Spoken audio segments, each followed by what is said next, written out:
সাইদ ভাইয়ের মা, মুগ্ধ ভাইয়ের মা, মালিক ভাইয়ের মা, সাবিরি ভাইয়ের মা, তোমরা বড়ই ভাগ্যবতী, আনলে ধরাই দিনের জ্যোতি। সালাম জানাই তোমায় ফেরেশতা মা, সালাম জানাই তোমায় ফেরেশতা। মালিক ভাইয়ের মা, খালেক ভাইয়ের মা, সাইদ ভাইয়ের মা, সাইদি ভাইয়ের মা, তোমরা বড়ই ভাগ্যবতী, আনলে ধরাই দিনের জ্যোতি। সালাম জানাই তোমায় ফেরেশতা মা, সালাম জানাই তোমায় ফেরেশতা। আলহামদুলিল্লাহ, পৃথিবীর মানচিত্রে প্রায় 2 শতাধিক স্বাধীন দেশের মধ্যে মুসলিম সংখ্যা গরিষ্ঠ দ্বিতীয় বৃহত্তম বাংলাদেশের ইসলামী আন্দোলনের দুর্বার ভূমি, ঐতিহ্যবাহী সাতক্ষীরা জেলার অন্তর্গত মাধবকাঠি গ্রাম ঈদগাহ কমিটি এলাকাবাসীর যৌথ উদ্যোগে আয়োজিত 34তম অধিবেশন ঐতিহাসিক তাফসীরুল কোরআন মাহফিল। আজকের মাহফিলের সম্মানিত সুযোগ্য সভাপতি, মহান আল্লাহ তাআলা যাকে সম্মানিত সভাপতির আসনে কবুল করেছেন, আল্লাহ তাআলা সভাপতির সম্মান ইজ্জত বৃদ্ধি করে দিক, বলেন আমিন। আজকের প্রোগ্রামের সম্মানিত প্রধান অতিথি, মজলুম সংগঠন শহীদি কাফেলা বাংলাদেশ জামায়াত ইসলামীর কেন্দ্রীয় সাংগঠনিক সম্পাদক, আগামী জাতীয় নির্বাচনে বাংলাদেশ জামায়াত ইসলামী মনোনীত আপনাদের আসনের জাতীয় এমপি পদপ্রার্থী জননেতা বিশিষ্ট আলেমে দ্বীন মুহাদ্দিস মোহাম্মদ আব্দুল খালেক সাহেব হাফিজাহুল্লাহ। আমরা সম্মানিত প্রধান অতিথির জন্য দোয়া করি, আল্লাহ তাআলা তাকে হযরত ওমর ফারুকের যোগ্য উত্তরসূরি হিসেবে কবুল করে আগামী নির্বাচনে আল্লাহ তাআলা তাকে বিজয়ী সম্মান দান করুক, বলেন আমিন। আজকের প্রোগ্রামের বিশেষ অতিথি, আমন্ত্রিত উলামায়ে কেরাম, বিশেষ করে আমি আসার পূর্ব মুহূর্ত পর্যন্ত কোরআন এবং হাদিসের আলোকে যিনি অত্যন্ত গুরুত্বপূর্ণ আলোচনা করে শোনালেন, বিশেষ করে যার মাধ্যমে আমি দাওয়াত গ্রহণ করে এই মাহফিলে এসেছি, বিশিষ্ট ইসলামী চিন্তাবিদ, ইসলামী সঙ্গীত শিল্পী, মিডিয়া ব্যক্তিত্ব, মুফাসসিরে কোরআন, সাতক্ষীরা জেলার কৃতি সন্তান আমার প্রিয় ভাই হযরত মাওলানা রোস্তম আলী তাওহীদি, প্রিয় ভাইয়ের জন্য দোয়া করি, আল্লাহ তাআলা তার কণ্ঠকে কোরআনের ময়দানে বিশ্বময় কবুল করুক, বলেন আমিন। আলোচনাটাকে ধন্য করেছেন আপনাদের এলাকার কৃতি সন্তান আমার প্রিয় ভাই হাফেজ মাওলানা মোহাম্মদ মাহমুদুল হাসান, আল্লাহ তাআলা প্রিয় ভাইকেও কবুল করুক, বলেন আমিন। মঞ্চ উপস্থিত অন্যান্য শ্রদ্ধাভাজন ব্যক্তিবর্গ, বিশেষ করে আমার ডান পাশে যিনি বসে আছেন, তিনিও আপনাদের এলাকার জামাই, আলহামদুলিল্লাহ বলেন। বিশিষ্ট আলেমে দ্বীন আমার অত্যন্ত ভালোবাসার প্রিয় ভাই মাওলানা মুফতি দিলওয়ার হোসাইন হুজাইফি, আল্লাহ তাআলা প্রিয় ভাইকেও মান সম্মান ইজ্জত বৃদ্ধি করে দিক, বলেন আমিন। মঞ্চ উপস্থিত অন্যান্য ব্যক্তিবর্গ, আমার সামনে উপস্থিত দিনদার পরেশগার ইমানদার মত থেকে ভাইরা, পর্দার অন্তরালে অবস্থানরত মা এবং বোনেরা, সকলের প্রতি স্নেহ মোতাবেক শুভেচ্ছা জ্ঞাপন করে এই মুহূর্তে জানতে চাচ্ছি, ও সাতক্ষীরাবাসী, আপনারা সকলে কেমন আছেন? আলহামদুলিল্লাহি রাব্বিল, যে আল্লাহ তাআলা দয়া করে, মায়া করে, মহব্বত করে আরামের ঘুম থেকে পৃথক করে কোরআনের মহব্বতে জান্নাতের বাগানে আসার এবং বসার মতো তৌফিক দান করলেন, সেই আল্লাহর প্রতি আপনারা খুশি না বেজার? কম না বেশি? যদি হয়ে থাকেন খুশি, মুখে নিয়ে হাসি, উঁচু করে কাল্লা চিৎকার করে পড়তেছে আলহামদুলিল্লাহ। আরো জোরে বলি আলহামদুলিল্লাহ। রব্বানা লাকাল হামদ হামদান কাসীরান তাইয়িবান মুবারাকান ফীহি। চিৎকার করে বলি আল্লাহু আকবার। আরো জোরে বলি আল্লাহু আকবার। দরুদ সালাম বর্ষিত হোক সেই বিশ্ব মানবতার মুক্তির দূত সাইয়্যিদুল মুরসালিন খতামান নবিয়্যিন রাহমাতাল লিল আলামিনের প্রতি দরুদ সালাম সকলেই পড়ি সাল্লাল্লাহু আলাইহি ওয়াসাল্লাম। সম্মানিত উপস্থিত হাজিরিন, রাত যেহেতু গভীর হয়েছে, আমি সেই দীর্ঘ বগুড়া থেকে রওনা করে আপনাদের এখানে এসেছি। সংক্ষিপ্ত কয়েক মিনিট কথা বলে বিদায় নিয়ে চলে যেতে চাই। চিৎকার করে বলেন তো দেখি, আমরা কিসের মাহফিলে এসেছি? আর একটু জোরে বলেন। কোরআনের মাহফিলে কথা বলতে হবে কি থেকে? কোরআন থেকে কথা বলতে হবেন। এটা আমার আল্লাহ তাআলা কোরআনুল কারীমের মধ্যেই ঘোষণা করেছেন। আল্লাহ রাব্বুল আলামিন বলেন, ফাযাক্কির বিল কুরআনি মান ইয়াখাফু ওয়াঈদ। হে রাসূল, আপনি যখন মানুষদের মধ্যে আলোচনা করবেন, ওয়াজ করবেন, তাফসীর করবেন, আপনি কোরআন দিয়ে মানুষদেরকে ডাকেন, কোরআন দিয়ে আহ্বান করেন। তাদের অন্তরে যদি আমি আল্লাহ আমার ভয় থাকে, তাহলে তারা হেদায়েত প্রাপ্ত হবে। সুবহানাল্লাহ বলেন। আমার নবী হাদিস শরীফের মধ্যে বলেন, মান ক্বালা বিহি সাদাকা। কোরআন দিয়ে যারা কথা বলে, এই পৃথিবীতে একমাত্র তারাই সত্য কথা বলে। ওমান আমিলা বিহি উজরা। কোরআন দিয়ে যারা আমল করবেন, আল্লাহ নিজে হাতে তাদেরকে জান্নাতে ঢুকাইয়া দেবে। ওমান হাকামা বিহি আদিলা। পৃথিবীতে কোরআন দিয়ে যারা বিচার করে, একমাত্র তারাই ন্যায় বিচার করে। ওমান দাআ ইলাইহি হাদা ফাকাদ হুদিয়া ইলা সিরাতিম মুস্তাকিম। রাসূল বলেন, যারা কোরআন দিয়ে মানুষদেরকে ডাকে এবং এই ডাকে যারা সাড়া দেয়, আল্লাহ তাআলা উভয় দলকে সিরাতুল মুস্তাকিমের পথ দেখাইয়া দেয়। বলেন সুবহানাল্লাহ। এখন আমি আপনাদের মধ্যে দীর্ঘ রাস্তা পাড়ি দিয়ে বগুড়া থেকে এসেছি। আমি কোরআন থেকে আপনাদেরকে ডাক দিতে চাই। আপনারা কি সেই ডাকে সাড়া দিতে রাজি আছেন? জোরে বলেন, রাজি আছেন? তিরমিজি শরীফের হাদিস, রাসূল বলেছেন, এই কোরআনের হক হলো 4টি। চিৎকার করে বলেন, কয়টি? এই 4টে হক যদি কেউ আদায় করে, রাসূল বলেছেন, কোরআন তাদেরকে সুপারিশ করে জান্নাতের ভেতরে ঢুকাইয়া দেবে। চিৎকার করে বলেন, কয়টা হক? কথা বলা লাগবে ভাই, না কথা বললে ওয়াজ হবে না। আমি কিন্তু অন্য ধরনের বক্তা। আমি ওয়াজ করব আর আপনারা ঘুম পারবেন, এই সুযোগ নেই। আমি যতক্ষণ ওয়াজ করব আপনাদেরও করা লাগবে। পারবেন তো ইনশাল্লাহ? তাহলে চিৎকার করে বলেন, কোরআনের হক কয়টি? আরো জোরে। জোর হলো না। 1 নম্বর হক, কোরআন পড়তে হবে। 2 নম্বর, কোরআন বুঝতে হবে। 3 নম্বর, কোরআন নিজে আমল করতে হবে। আর 4 নম্বর হক হলেন, কোরআনের বিধান জমিনে বাস্তবায়ন করতে হবে। গভীর মনোযোগ লক্ষ্য করুন। কোরআনের এই 4টে হক যদি আদায় করতে পারেন, কোরআন আপনাকে সুপারিশ করে জান্নাতের মধ্যে নিয়ে যাবে। আপনার ইমাম, আমার ইমাম, বড় ইমাম, 4 ইমামের এক ইমাম, ইমাম আবু হানিফা রহমতুল্লাহ আলাইহে যতদিন কোরআন পড়েছে তার কোনো বিপদ ছিল না। কোরআন তিনি বুঝেছে, তার কোনো বিপদ ছিল না। কোরআন তিনি আমল করেছে, তার কোনো বিপদ ছিল না।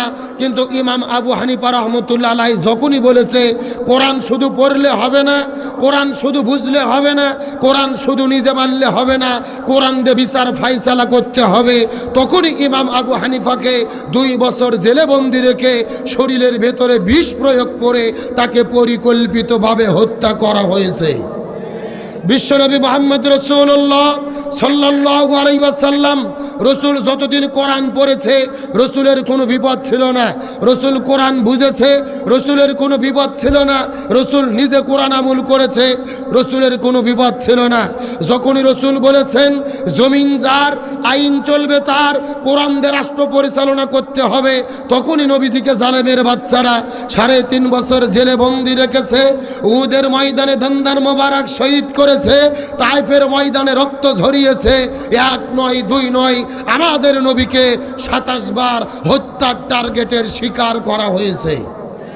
এই বাংলার জমিনে লক্ষ্য করে দেখেন, কোরআনের পাখি শহীদ আল্লামা দেলোয়ার হোসেন সাইদি যতদিন কোরআন পড়েছে তার কোনো বিপদ ছিল না, যতদিন কোরআন বুঝেছে তার কোনো বিপদ ছিল না, নিজে আমল করেছে তখন তার কোনো বিপদ ছিল না।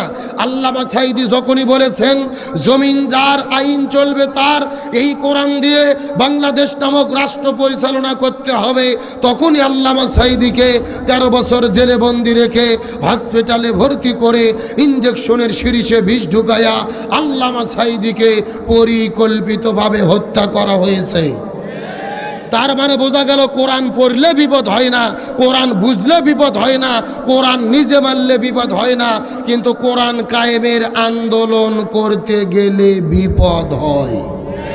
এখন আমি আপনাদের জিজ্ঞাসা করি, সাতক্ষীরার মুসলমান, আপনারা কি এই কোরআনের 4টে হক আদায় করতে রাজি আছেন? জোরে বলেন, রাজি আছেন?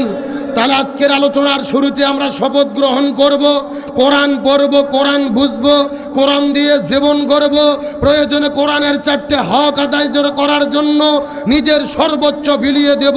তারপরে কোরআন ছাড়া হব না। কারা কারা রাজি আছেন দুটি হাত আল্লাহকে তুলে দেখায় দেন।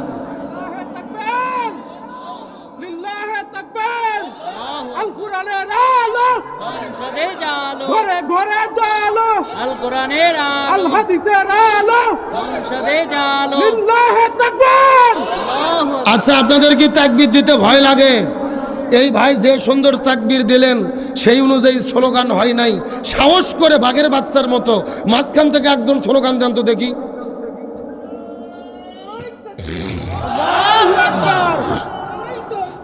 আল্লাহু আকবার। ঘরে ঘরে জালো, ঘরে ঘরে জালো, আল্লাহু আকবার। আলহামদুলিল্লাহ বলেন। যাকে তো বাঘের বাচ্চা ভাই, আমাকে চা দেওয়ার দরকার নেই, ওই ছেলেকে 1 কাপ চা দেন। ওই ভাই যতক্ষণ ঠিক আছে আলোচনা ততক্ষণ চলবে ইনশাল্লাহ। বলেন। আসেন, ভূমিকা শেষ, এখন ডাইরেক্ট আলোচনা। আমরা দরুদ পাঠ করেছি সেই রসুলের প্রতি, যে রসুলের সিরাত এবং আদর্শ মানা আল্লাহ তাআলা আমাদের জন্য ফরজ করে দিয়েছে। সুবহানাল্লাহ বলেন। গভীর মনোযোগ লক্ষ্য করুন। বাংলাদেশের 90% মুসলমান, অধিকাংশ মানুষের ধারণা যে রসুলের সিরাত মানা হলো সুন্নাত, অথচ রসুলের সিরাত মানাকে ফরজ করে দিয়েছেন কে? আরেকটু জোরে বলেন। একজনও জবান বন্ধ রাখবেন না, সবাই মিলে সমস্যার কণ্ঠে বলবেন, রসুলের সিরাত আদর্শ মেনে চলা কি ফরজ? জোরে বলেন কি? এখন ফরজ হতে গেলে কি আব্দুল সালাম যুক্তিবাদীর কথাই হবে? দিলওয়ার হোসেন হোজাইফি ভাইয়ের কথাই হবে? ফরজ হতে গেলে হুকুম লাগবে কার? আরো জোরে বলেন। আমার প্রিয় বন্ধুগণ, মুসলমান ভাইরা গভীর মনোযোগ লক্ষ্য করুন। আল্লাহ তাআলা নবীজির জীবন সিরাত মানাকে ফরজ করে দিয়েছেন। এই কথাটা আল্লাহ তাআলা 1450 বছর আগে কোরআনুল কারীমের মধ্যে কত চমৎকার করে বলেন। আল্লাহ রাব্বুল আলামিনের ঘোষণা, কুল ইন কুনতুম তুহিব্বুনাল্লাহা ফাত্তাবিউনি ইউহিব্বুকুমুল্লাহ ওয়া ইয়াগফির লাকুম যুনুবাকুম ওয়াল্লাহু গফুরুর রহিম। আরো জোরে বলেন আল্লাহু আকবার।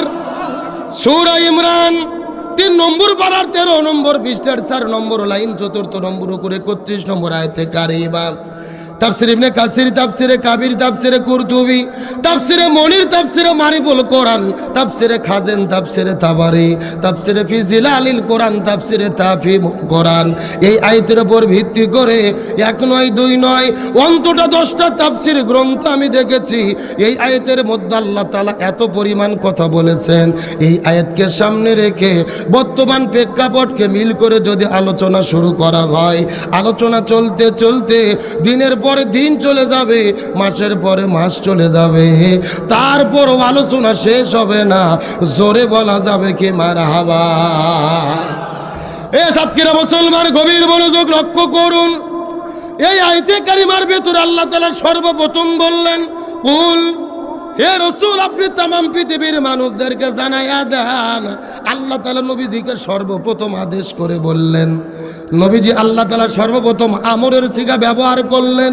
কুল, হে রাসূল আপনি বলেন, तमाम পৃথিবীর মানুষগুলো যদি আমি আল্লাহ তাআলা আমার ভালোবাসা পেতে চাই, আমি আল্লাহ আমার সান্নিধ্য লাভ করতে চাই, এখন আমি আপনাদেরকে জিজ্ঞাসা করি, বলেন তো এ সাতক্ষীরার মুসলমান, চিৎকার করে বলেন তো, আমরা আল্লাহর ভালোবাসা চাই কি চাই না? আল্লাহর সন্তুষ্ট চাই কি চাই না? আল্লাহ তাআলা ডাক দিয়ে বলেন, ইয়া রাসূলুল্লাহ तमाम পৃথিবীর মানুষদেরকে জানাই দেন, তারা যদি আমি আল্লাহ আমার ভালোবাসা পেতে চাই, তাদেরকে একটা মাত্র আমল করা লাগবে, আর সেই আমল হলো ফাত্তাবিউনি, তারা যেন আপনি নবী আপনাকে অনুসরণ করে। সুবহানাল্লাহ বলেন। আপনাকে কি করে? অনুসরণ করে গভীর মনোযোগ। জীবনে বহুদিন আপনারা এই আয়াতের আলোচনা শুনেছেন, সাতক্ষীরা জেলার হুজুরের আপনাদের মধ্যে আলোচনা করেছে যে তাহলে তারা যেন আপনি নবী আপনাকে ভালোবাসে, এরকম আলোচনা শুনেছেন না? ভালো করে বোঝেন, আমরা নবীকে অবশ্যই ভালোবাসি। নবীকে ভালোবাসা হলো ঈমানের অংশ। রাসূল হাদিসের মধ্যে বলেছেন, লা ইউমিনু আহাদুকুম হাত্তা আকুনা আব্বা ইলাইহি মিন ওয়ালিদিহি ওয়া ওয়ালাদিহি ওয়ান নাসি আজমাইন। ওই ব্যক্তি প্রকৃতপক্ষে ঈমানদার হতে পারবে না যে নিজের জীবনের চেয়ে, সন্তানের চেয়ে, সম্পদের চেয়ে নবীকে বেশি ভালোবাসতে না পারবে। সুবহানাল্লাহ বলেন। আমরা নবীকে অবশ্যই ভালোবাসবো, তবে এই আয়াতের দাবি হলো শুধুমাত্র ভালোবাসলে হবে না, ভালোবাসার পাশাপাশি ফাত্তাবিউনি, নবীজিকে অনুসরণ করতে হবে। চিৎকার করে বলেন কার কথা? ভালো করে বোঝেন, এই বাংলাদেশে নবীকে ভালোবাসার লোকের অভাব নাই, কিন্তু নবীকে অনুসরণ করার লোকের বড় অভাব। 12 রবিউল আউয়াল মাস যখন বাংলাদেশে আছে, রবিউল আউয়ালের 12 তারিখে এমনও আশেকে রাসূল আছে মাথার মধ্যে সবুজ কাপড় বেঁধে নবীর নামে মিছিল করে, কেক কেটে নবীর জন্মদিন পালন করে, অথচ ওই নবীর বিরুদ্ধে নাস্তিক মুরতাদ বেঈমানেরা যখন কথা বলে এদেরকে আর রাজপথে খুঁজে পাওয়া যায় না। তাহলে বলেন তো দেখি, এরা কি আশেকে রাসূল না আশেকে হালুয়া রুটি? এরা আশেকে হালুয়া রুটি, আশেকে খিচুড়ি। খাওয়া আছে যেই দিন নবীর নামে মিছিল করে সেই দিন, খাওয়া নাই যেই দিন এদেরকে খুঁজে পাওয়া যায় না সেই দিন। এইরকম তথাকথিত আশেকে রাসূল নামের সিটের বাটপার আছে না নাই? আমার বন্ধুগণ, মুসলমান ভাইরা গভীর মনোযোগ লক্ষ্য করুন। এই জন্য নবীকে শুধু ভালোবাসলে হবে না, ভালোবাসার পাশাপাশি নবীকে অনুসরণ করতে হবে। এই কথা কোরআনের ভেতরে অন্য জায়গায় আল্লাহ আরো কত চমৎকার করে বলেন, ওয়ামা আতাকুমুর রাসূলু ফাখুযুহু ওয়ামা নাহাকুম আনহু ফান্তাহু। সূরা আসর 28 নম্বর পারার 7 নম্বর পৃষ্ঠার 9 নম্বর লাইন, 7 নম্বর আয়াতে কারিমা। তাফসীর ইবনে কাসিরের মধ্য থেকে বলতেছি, আল্লাহ তাআলা ডাক দে বলে, পৃথিবীর মানুষেরা ভালো করে বোঝার চেষ্টা করো। তোমরা যদি দুনিয়ার মধ্যে শান্তি পেতে চাও, আখিরাতের মধ্যে মুক্তি পেতে চাও, ওয়া মা আতাকুমুর রাসূলু ফাখুযু, নবী যেটা করেছে সেটা তোমাদেরকে করতে হবে, নবী যেটা করে নাই সেটা থেকে তোমাদেরকে দূরে থাকতে হবে। তার মানে বোঝা গেল এ সাতক্ষীরার মুসলমান, নবী পুরো জীবনের ভেতরে যা যা করেছে আমাদেরকেও তাই তাই করতে হবে। আর নবী যেটা করে নাই আমাদের সেটা করা যাবে না। চিৎকার করে বলেন তো দেখি, হুকুম কার? আরো জোরে। এ সাতক্ষীরা মুসলমান গভীর মনোযোগ লক্ষ্য করুন। নবী পুরো জীবনের মধ্যে কি কি করেছে আর আমাদের জন্য কি কি করা দরকার, এই বিষয়টা বোঝানোর পরে আপনাদের মধ্য থেকে বিদায় নিয়ে চলে যাওয়ার চেষ্টা করব। কথাগুলো সুন্দর করে বোঝার চেষ্টা করবেন। আমার নবী মক্কার ভেতর থেকে মদিনার মধ্যে যখন হিজরত করে চলে গেলেন, ওই মদিনায় যাবার পরে আমাদের নবীজি মদিনা নামক একটা রাষ্ট্র গঠন করলেন। আর আমাদের নবী হলেন ওই মদিনা নামক রাষ্ট্রের রাষ্ট্রপতি। আমার নবী ছিল রাষ্ট্রপতি। জোরে বলেন, আমার নবী কি ছিল? কে রে নবী রাষ্ট্রপতি ছিল বলতে ভয় লাগে, লজ্জা লাগে। যারা চাপা খুলবে না মনে করবেন এদের মধ্যে ভেজাল আছে। আমার নবী ছিল রাষ্ট্রপতি। জোরে বলেন, আমার নবী কি ছিল? আরো জোরে। এখন আমি আপনাদেরকে জিজ্ঞাসা করি, বলেন তো এ সাতক্ষীরার মুসলমান, আমার নবী যদি রাষ্ট্রপতি থেকে থাকে তাহলে আমাদেরকে এই সাতক্ষীরা জেলার আলেমদেরকে, আমাদের মতো হুজুরদেরকে রাষ্ট্রপতি হওয়ার দরকার আছে না নাই? এই ওয়াজ করলেই বিপদ। এই ওয়াজ করলে কি? আমরা যদি বলি খাওয়ার পরে মিষ্টি খাওয়া সুন্নাত, সবাই বলে সুবহানাল্লাহ সুবহানাল্লাহ, তার মানে আরো খাবার চাই। আরো জোরে বলেন। কিন্তু আমরা যখনই বলি জেলের মধ্যে যাওয়া সুন্নাত, আমাদের নবীজি 3.5 বছর পর্যন্ত সেই আবু তালিব নামক জেলের মধ্যে বন্দী ছিল। নবীর তরিকায় জেলের মধ্যে যাওয়া সুন্নাত। আমার নবী তায়েফের ময়দানে রক্ত ঝরিয়েছে, নবীর তরিকায় রক্ত ঝরানো সুন্নাত। আমাদের নবীজি উহুদের ময়দানে দন্দার মোবারক শহীদ করেছে, ওই নবীর তরিকায় প্রয়োজনে দাঁত ভাঙা সুন্নাত। আমাদের নবী 10 বছর কোরআন দিয়ে রাষ্ট্র পরিচালনা করেছে, ওই নবীর তরিকায় কোরআন দিয়ে রাষ্ট্র পরিচালনা করা সুন্নাত। তখনই কিছু কিছু মানুষ লাভ দিয়ে উঠে বলে, আব্দুল সালাম যুক্তিবাদী হুজুর মনে হয় রাজনীতি করে। এ কথা বলেন, কথা বলেন। এদের কাছে নামাজ রোজা হজ যাকাত রাজনীতি মনে হয় না, জিকির তাসবিহ রাজনীতি মনে হয় না। নবীর তরিকায় জেলে বন্দী হওয়া, নবীর তরিকায় রক্ত ঝরানো, নবীর তরিকায় কোরআন দিয়ে রাষ্ট্র পরিচালনা করা রাজনীতি মনে হয়। এরা কপাল পোড়া, আমার নবীজির সিরাতকে তারা বুঝতে পারে নাই। অত সোজা নয়। আমার নবী ছিল মসজিদুন নববীর ইমাম, আবার মদিনা নামক রাষ্ট্রের রাষ্ট্রপতি। তার মানে বোঝা গেল যিনি মসজিদের ইমাম হবে তাকেই সমাজের ইমাম হতে হবে। কিন্তু আমরা একেবারে ভাগ করে ফেলছি, একেবারে ভাগ করে আলাদা করে দিছি যে হুজুরদের কাজ শুধু মসজিদে নামাজ পড়াবে, মাদ্রাসাতে যাইয়া বুখারি পড়াবে, তারপরে আপনার পীরের খানকার যাইয়া জিকির করবে, মানুষ পড়ে গেলে জানাজা, 7 দিনে গরু জব আর 40 দিনে হালুয়া রুটি, আর বাইরে কোনো দায়িত্ব নেই। আমরা হুজুরেরা মসজিদ মাদ্রাসা এইগুলো ভাগ করে বেটে নিয়ে বসে আছি, আর এই সুযোগে জালেমেরা পুরো জমিন দখল করছে। এ কথা বলেন, অত সোজা নয়। আমার নবীজির শিক্ষা দেখেন, মসজিদুন নববীর ইমাম, মদিনা নামক রাষ্ট্রের রাষ্ট্রপতি। তার মানে রসুলের সিরাতের শিক্ষা হলো আপনাদের ইউনিয়নের ভেতরে সবচেয়ে বড় মসজিদের যিনি ইমাম হবে তাকেই আপনাদের ইউনিয়ন পরিষদের চেয়ারম্যান হতে হবে। আপনাদের এই সাতক্ষীরা সদর আসনে সবচাইতে বড় মসজিদের ভেতরে জুমার দিনে যিনি নামাজ পড়ানোর যোগ্যতা রাখে তাকেই নির্বাচনে এমপি নির্বাচিত করতে হবে। বাংলাদেশের সবচেয়ে বড় মসজিদ বাইতুল মুকাররমের ভেতরে জুমার দিনে যিনি নামাজ পড়ানোর যোগ্যতা রাখে তাকেই বাংলাদেশের রাষ্ট্রপতি প্রধানমন্ত্রী হতে হবে। কথা ক্লিয়ার না ভেজাল আছে? আল্লাহ তাআলা মানুষ সৃষ্টি করার আগে সর্বপ্রথম বলেছিলেন, ওয়াইজ ক্বালা রাব্বুকা লিল মালাইকাতি ইন্নী জাইলুন ফিল আরদি খলিফা। আল্লাহ কিন্তু বলেনি ফিল মসজিদে খলিফা, আমি মসজিদে খলিফা পাঠাবো, ফিল মাদ্রাসায় খলিফা, মাদ্রাসাতে খলিফা পাঠাবো, ফি খানকায়ে খলিফা, খানকাতে খলিফা পাঠাবো। আল্লাহ বলছে না ফিল আরদি খলিফা, আমি জমিনের মধ্যে খলিফা পাঠাতে চাই। তার মানে বোঝা গেল আলেমদের দায়িত্ব শুধু মসজিদ মাদ্রাসা আর পীরের খানকা নয়, আলেমদের দায়িত্ব হলো পুরো জমিনের নেতৃত্ব দেওয়া।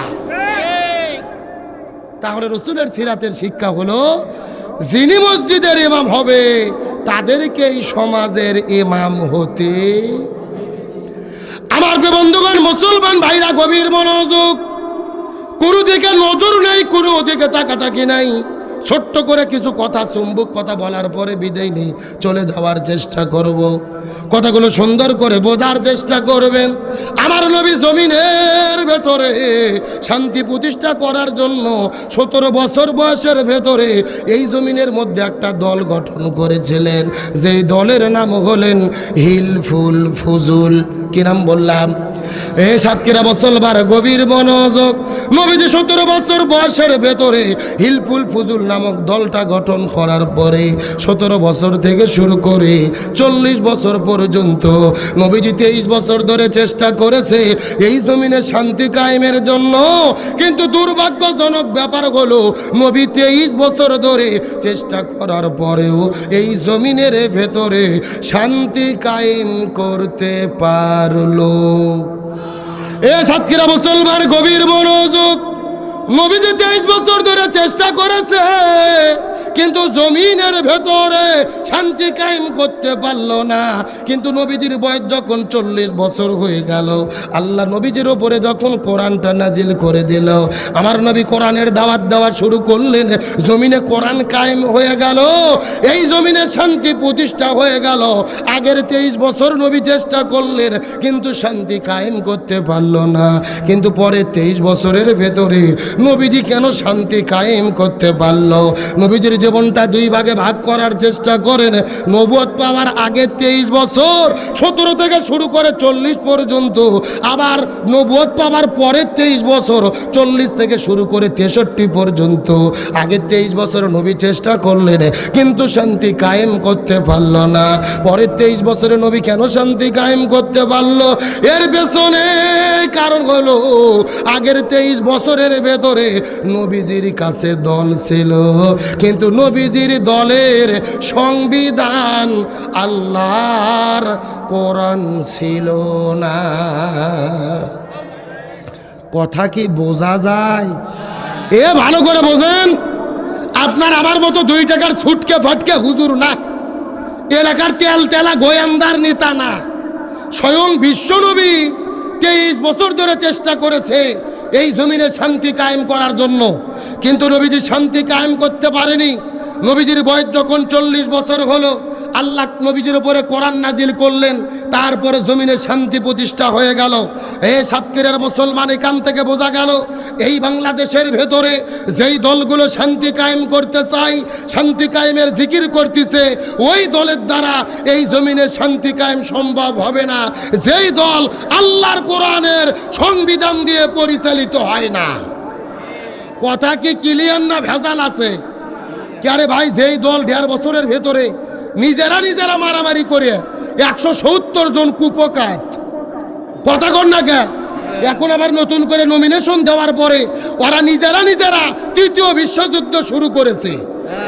আজকে দেখলাম সেই বিএনপি দলের একজন এমপি পদপ্রার্থী তুলি সাহেব, তিনি বক্তব্য দিচ্ছে যে যেই সমাজে 4 বিয়ের অধিকার থাকে ওই সমাজে আমরা থাকতে চাই না, এমন সমাজ আমরা চাই না। নাউজুবিল্লাহ বলেন। বলছি যে যেই সমাজ পুরুষদেরকে 4টে বিয়ের অধিকার দিয়েছে এই সমাজ আমরা চাই না। কোন নারী তাদের অধিকার দিল, কোন নারী তাদের অধিকার দেয়নি, এমন বিধান আমরা চাই না, এমন সমাজ আমরা চাই না। এখন চিৎকার করে বলেন, একটা পুরুষ 4টে পর্যন্ত বিয়ে করতে পারবে, এই অধিকার দিয়েছে কে? আরো জোরে বলেন। সূরা নিসার 3-4 নম্বর আয়াতের দিকে লক্ষ্য করেন, গভীর মনোযোগ। আল্লাহ সবার জন্য 4টে বিয়ে বাধ্যতামূলক করেনি, তবে যদি কারো সামর্থ্য থাকে, 4টে যোগ্যতা থাকে। 1 নম্বর শারীরিক সক্ষমতা, 2 নম্বর হচ্ছেন অর্থনৈতিক সক্ষমতা, 3 নম্বর হচ্ছেন হুকুম দেওয়ার মীমাংসা করার সক্ষমতা, আর 4 নম্বর হলেন ন্যায়পরায়ণ আদালতের সক্ষমতা। এই 4টে গুণ যদি কোনো পুরুষের থাকে, আল্লাহ তাকে অনুমতি দিয়েছে, সে চাইলে 4টে বিয়ে করতে পারবে। এখন আল্লাহ যেটা অনুমতি দিল, এর বিরুদ্ধে যদি কোনো মুসলমানের বাচ্চা কথা বলে, সে কি মুসলমান থাকতে পারে? জোরে বলেন, থাকতে পারে? সুতরাং যেই তুলি বলেছে একটা পুরুষ 4টে বিয়ে করতে পারবে, এমন নীতি আমরা মানি না, এমন সমাজ চাই না। এ সরাসরি কোরআনের সাথে কুফরি করেছে, তওবা না করা পর্যন্ত এর কোনো মাপ হবে না।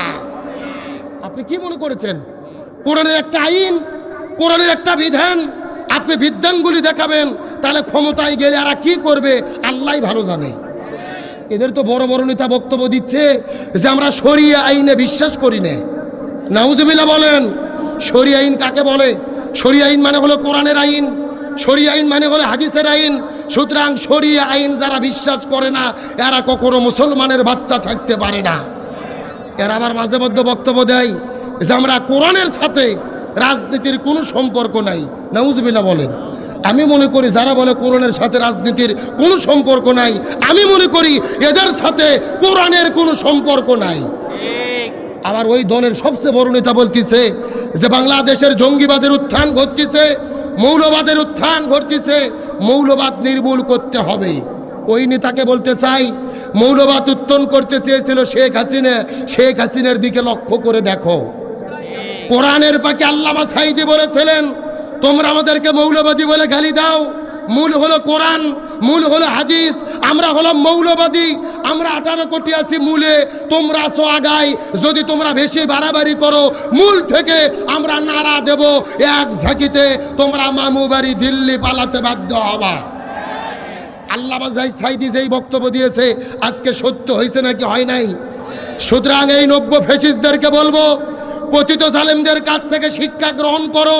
মৌলবাদ নির্মূল করতে চেয়ে এক দল পালিয়ে গেছে, আবার নতুন করে মৌলবাদ নির্মূল করার নামে আলেমদের বিরুদ্ধে যারা দাঁড়াবে, এদের পরিণতি ওই পতিত স্বৈরাচারদের মতোই হবে। সুতরাং যারা বলেছেন একটা পুরুষ 4টে বিয়ে করতে পারবে, এই আইন মানি না, এই নীতি মানি না, এই সমাজ চাই না, আমি বলতে চাই নতুন করে তসলিমা নাসরিন হওয়ার চেষ্টা করো না। তসলিমা নাসরিন পর্দার বিরুদ্ধে বলে আবার বরকা পরিয়ে আপনাদের সাতক্ষীরা দিয়েই মামুবাড়ি দিল্লি পালিয়ে গেছে। সুতরাং নতুন করে তসলিমা নাসরিন হইও না, ইসলামের বিরুদ্ধে বিদ্যাঙ্গুলি দেখাইও না। এই জনগণ তোমাদেরকেও জুতো পিটা করে বিতাড়িত করবে। গভীর মনোযোগ লক্ষ্য করুন। এই জন্য আল্লাহর কোরআন বলেছেন, ওয়াতাসিমু বিহাবলিল্লাহি জামিয়াও ওয়ালা তাফাররাকু, তোমরা যদি মুসলমান হও, দিন কায়েমের আন্দোলন করো, আল্লাহর রশিক ঐক্যবদ্ধভাবে আঁকড়ে ধরো। আল্লাহর কোরআন বলেছেন, ওয়ালতাকুম মিনকুম উম্মাতুন ইয়াদউনা ইলাল খায়র, তোমাদের ভেতরে অবশ্যই একটা দল থাকবে যারা ভালো কাজের আদেশ করবে, অন্যায় কাজে বাধা দেবে। আল্লাহর কোরআন বলেছেন, আল্লাযীনা ইম্মাক্কান্নাহুম ফিল আরদি আকামুস সালাহ ওয়া আতাউয যাকাহ ওয়া আমারু বিল মারুফ ওয়া নাহাউ আনিল মুনকার। কোন মুসলমান দল যদি ক্ষমতায় যায়, 4টে কর্মসূচি বাস্তবায়ন করবে। 1 নম্বর নামাজ বাধ্যতামূলক করবে, 2 নম্বর যাকাত ভিত্তিক অর্থনীতি কায়েম করবে, 3 নম্বর ভালো কাজ চালু করবে, 4 নম্বর মন্দ কাজ বন্ধ করবে। সুতরাং আগামী নির্বাচনে ক্ষমতায় যাওয়ার পরে এই 4 কর্মসূচি বাস্তবায়নের জন্য যারা ঘোষণা দেবে, ইমানদার মুসলমান হিসেবে তাদের পক্ষেই আমাদের থাকতে হবে। বক্তব্য কি আব্দুল সালাম যুক্তিবাদী না আল্লাহর? আরো জোরে বলেন কার? তাহলে জোরে বলেন, দল যদি করাই লাগে কিসের দল করব? রাজনীতি যদি করাই লাগে কিসের রাজনীতি করব? তার কারণ আল্লাহর কোরআন বলেছেন, কুল ইন্না সলাতি ওয়া নুসুকি ওয়া মাহইয়ায়া ওয়া মামাতি লিল্লাহি রাব্বিল আলামিন। আমাদের নামাজ, আমাদের জীবন, আমাদের মরণ, আমাদের কুরবানি হবে কার জন্য? আল্লাহর কোরআন বলেছেন, ওমাইয়াবতাগি গায়রুল ইসলামি দীনান ফালা ইউকবালা মিনহু ওয়া হুয়া ফিল আখিরাতি মিনাল খাসিরিন। ইসলাম বাদে যদি কেউ বিয়ে করে, ওই বিয়ে আল্লাহর দরবারে কবুল হবে না। ইসলাম বাদে যদি কেউ ব্যবসা করে, ওই ব্যবসা আল্লাহর দরবারে কবুল হবে না। ইসলাম বাদে যদি কেউ রাজনীতি করে, ওই রাজনীতিও আল্লাহর দরবারে কবুল হবে না। আচ্ছা, এই যে 2 জন উঠে গেলে এরা কারা? না না না না, কোরআনের রাজনীতির কথা শুনে উঠে যাওয়া কিন্তু লক্ষণ ভালো না। এরা যদি পেশাব করে জাগার মাল জাগাত ফেরত না আসে, তাহলে মনে করবেন ভেজাল আছে। তাহলে চিৎকার করে বলে, শান্তির জন্য কি লাগবে? আরো ধরে বলেন। আমার বন্ধুগণ, মুসলমান ভাইরা গভীর মনোযোগ লক্ষ্য করুন, কোনো দিকে তাকাতাকি নাই। সরাসরি কোরআন হাদিসের চুম্বক কিছু কথা বলার পরে বিদায় নিয়ে চলে যাওয়ার চেষ্টা করব। আমাদের নবীজি বিদায় হজের দিনে 6.5 লক্ষ সাহাবীদের সামনে নবীজি কত চমৎকার করে বলে গেলেন, তারাকতু ফিকুম আমরাইন লান তাদিল্লু মা তামাসসাকতুম বিহিমা কিতাবাল্লাহি ওয়া সুন্নাতা রাসূলি। রাসূল বলে, পৃথিবীর মানুষেরা, আমি তোমাদের জন্য 2টা জিনিস রেখে যাচ্ছি। এই 2টা জিনিস যদি তোমরা আঁকড়ে ধরতে পারো, তাহলে কখনোই তোমরা পথভ্রষ্ট হবে না। 1 নম্বর কিতাব আল্লাহ, আল্লাহর কিতাব কোরআন, আর 2 নম্বর সুন্নাত রাসূলি, রাসূলের সুন্নাত হলো হাদিস। তার মানে বোঝা গেল, আমরা যদি শান্তি পেতে চাই, কোরআন সুন্নাত ধরা ছাড়া কোনো উপায়। গভীর মনোযোগ লক্ষ্য করুন, আল্লাহ একই কথা কোরআনের মধ্যে কত চমৎকার করে বলেন, ওমান আরাদা আন যিকরি ফাইন্না লাহু মাঈশাতান দানকা ওয়া নাহশুরুহু ইয়াউমাল কিয়ামাতি আমা।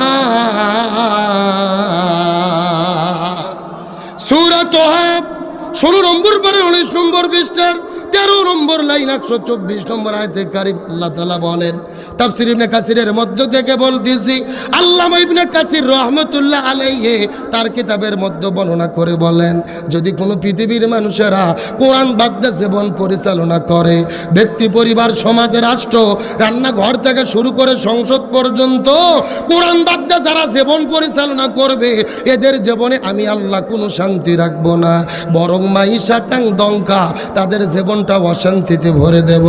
আর এই দুনিয়ার ভেতরে যারা কোরআন মানবে না, তাদের দুই চোখগুলোকে অন্ধ করে, কানা করে হাসরের ময়দানে উত্তোলন করা হবে। জোরে বলা যাবে কি নাউজুবিল্লাহ।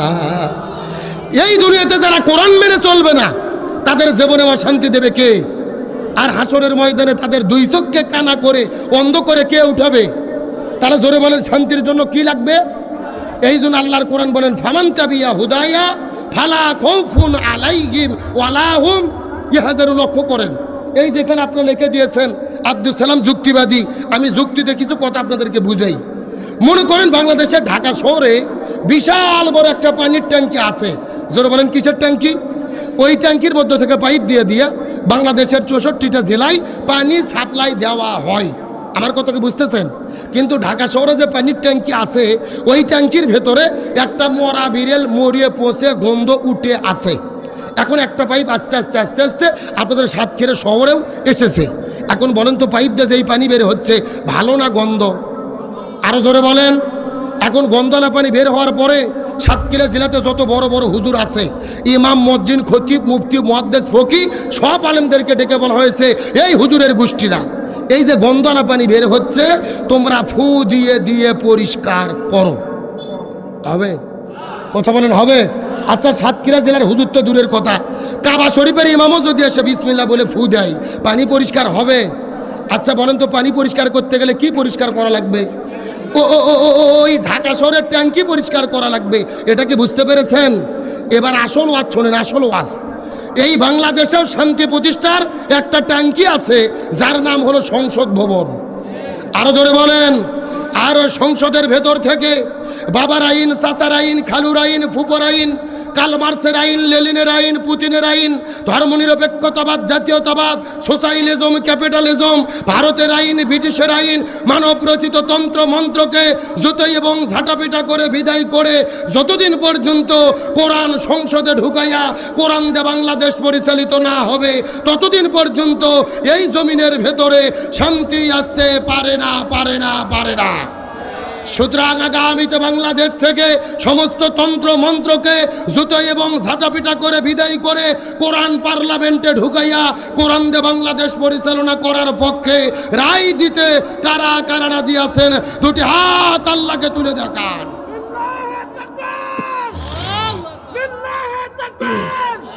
আল কোরআনের আলো সংসদে যাও, আল হাদিসের আলো সংসদে যাও। আল্লাহ কবুল করুক, বলেন আমিন। একেবারে সোজা কথা, জমিন যার, আইন চলবে তার। আল্লাহর জমিন, আল্লাহর আইন কায়েম করা ছাড়া কখনো শান্তি আসতে পারে? এই জন্য আমাদের সকলের ঐক্যবদ্ধ থাকার দরকার আছে না নাই?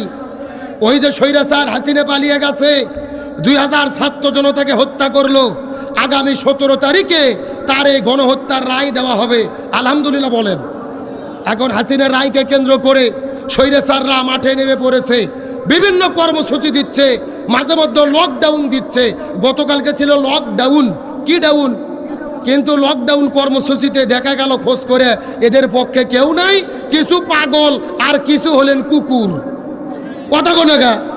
একটা পাগল বোতলের ভেতরে আপনার তেল নিয়ে আপনার বোমা তৈরি করে বাসে মারতে গেছে, পাগলক ধরেছে প্রশাসন, আর একটা ছেলেকে ধরেছে। ওরা বলতেছে, ভাই আমাদেরকে ধরো না, আমাদের টাকাতে ভাড়া করছে, আমরা তাই এসেছি। তার মানে বোঝা গেল ওই স্বৈরাচার হাসিনের পক্ষে এই বাংলাদেশে আর কোনো লোক নাই। কিন্তু 2-4 জন যারা আওয়ামী লীগের কর্মী আছে, এদেরকে বলতে চাই, তোমাদের নেত্রী ভারতের স্বামীর বাড়িতে পালিয়ে গেছে, এসি ঘরের মধ্যে বসে থেকে কর্মসূচি ঘোষণা দিচ্ছে, আর তার কথা মতো তোমরা রাজপথে নেমো না। রাজপথে যদি নামো, এই বাংলাদেশের জনগণ এইবার তোমাদেরকে কুত্তা পিটানি পিটাবে। ওই 5 তারিখে মার যেগুলো বাকি ছিল, এখন সেগুলো কাজ আদায় হবে। এ কথা কোন না গা? এরা সব নেতা নেত্রী পালে চলে গেছে, এসি ঘরত বসে থেকে ভিডিও বার্তা পাঠাচ্ছে, ওবায়দুল কাদের খেলা হবে। কে রে খেলা হবে? তোর অত পাওয়ার ভারত থেকে বাংলাদেশে আই কথা কন না গে। সব প্লেয়ার পালিয়ে চলে গেছে, আবার ডায়লগ দিচ্ছে খেলা হবে, খেলা জমবে। তোমাদের কত বুকের পাটা আছে দেশের মধ্যে, আসো।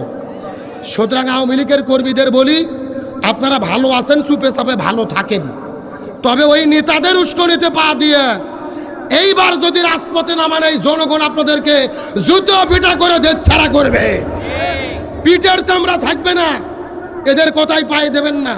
আর সরকারকে বলি, স্বৈরাচার হাসিনার বিরুদ্ধে রায় হচ্ছে, অবশ্যই এই রায়ের বিচারে আমরা হত্যাকারী হাসিনার ফাঁসি চাই। কথা বলে না কেন? তার কারণ 2000 ছাত্র জনতাকে হত্যা করে যদি ফাঁসি না হয়, তো ফাঁসি হবেটা কার? আমি তো মনে করি হাসিনা যে অন্যায় করছে, শুধু একবার ফাঁসি দিলে হবে না, অন্তত 1000 বার ফাঁসি দেওয়া দরকার। আর এই জন্যই এই দুনিয়ার শাস্তি হলো একবার ফাঁসি, আর আখিরাতের শাস্তি হলো আসল। ওখানে মরার কোনো সুযোগ নাই, ফাঁসি হতেই থাকবে, কষ্ট পেতেই থাকবে, আল্লাহ দিতেই থাকবে।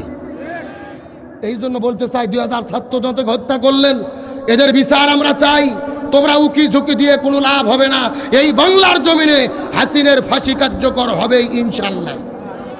আবার মাঝে মধ্যে কিন্তু বলে যে আমি সীমানার কাছে আছি, যে কোনো সময় শর্ট করে ঢুকে পড়তে পারি। আমরা বলতেছি ম্যাডাম আসেন, এটা তো আপনার বাবার দেশ, আপনি শর্ট করে ঢোকেন, আমরা আপনাকে ফট করে আয়না ঘরে ঢুকে দেব। এ জোরে বলেন কি ঘর? বুবু আইসো শর্ট করিয়া, আয়না ঘরটা তোমার জন্য রাখছি গো সাজাইয়া, রিসেপশনে বইসাই আছি জুতোর মালা লইয়া, বুবু আইসো শর্ট করিয়া, আয়না ঘরটা তোমার জন্য রাখছি গো সাজাইয়া। আল্লাহর কোরআন বলেছেন, কুতিবা আলাইকুমুল কিসাস, জীবনের পরিবর্তে জীবন, হাতের পরিবর্তে হাত, পায়ের পরিবর্তে পা, চোখের পরিবর্তে চোখ। এই আয়াতের ডিজিটাল ব্যাখ্যা হলো আয়না ঘরের পরিবর্তে আয়না ঘর। বুবু আইবা, তুমি আইবা গো এইবার, আইসা বুবু ক্ষমতা পাইবা না।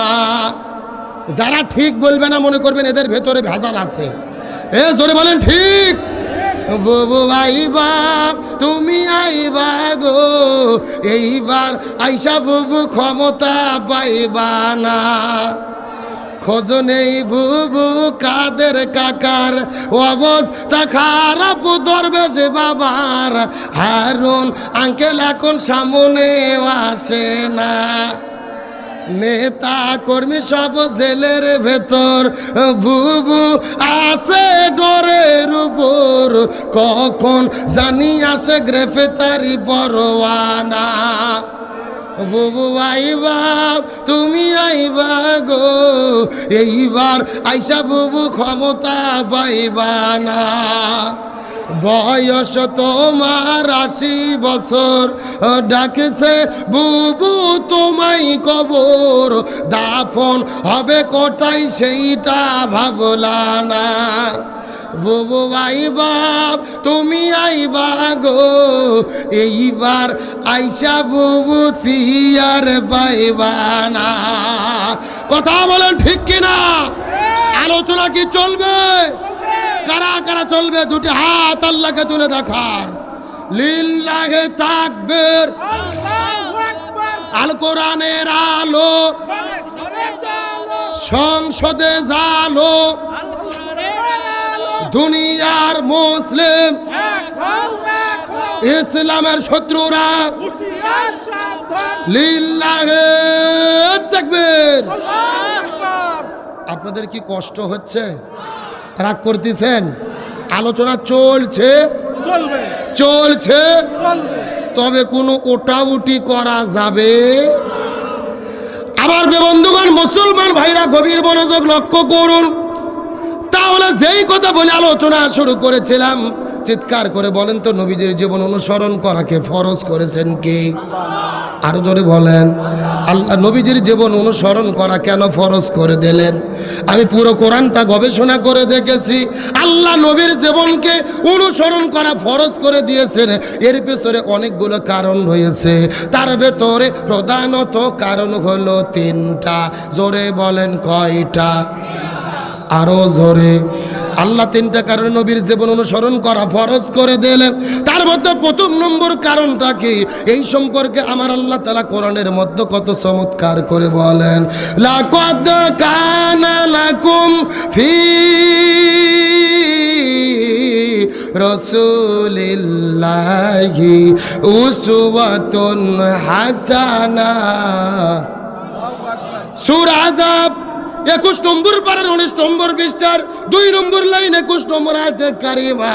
তাফসীর ইবনে কাসিরের মধ্য থেকে বলতেছি, আল্লাহ তাআলা ডাক দিয়ে বলে, পৃথিবীর মানুষেরা, আমি নবীর জীবনে 3টি স্পেশাল গুণ দান করেছি। নবীর জীবনটা তোমাদের জন্য অনুসরণ করা ফরজ করে দিয়েছি।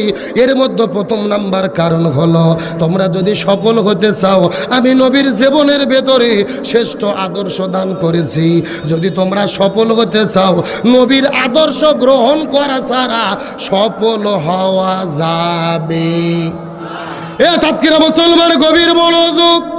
ইমাম বুখারী রহমাতুল্লাহ আলাইহি বুখারী শরীফ লেখার আগে এই জমিনের মধ্যে একটা কিতাব লিখেছিলেন, যেই কিতাবের নাম হলেন আল আদাবুল মুফরাদ।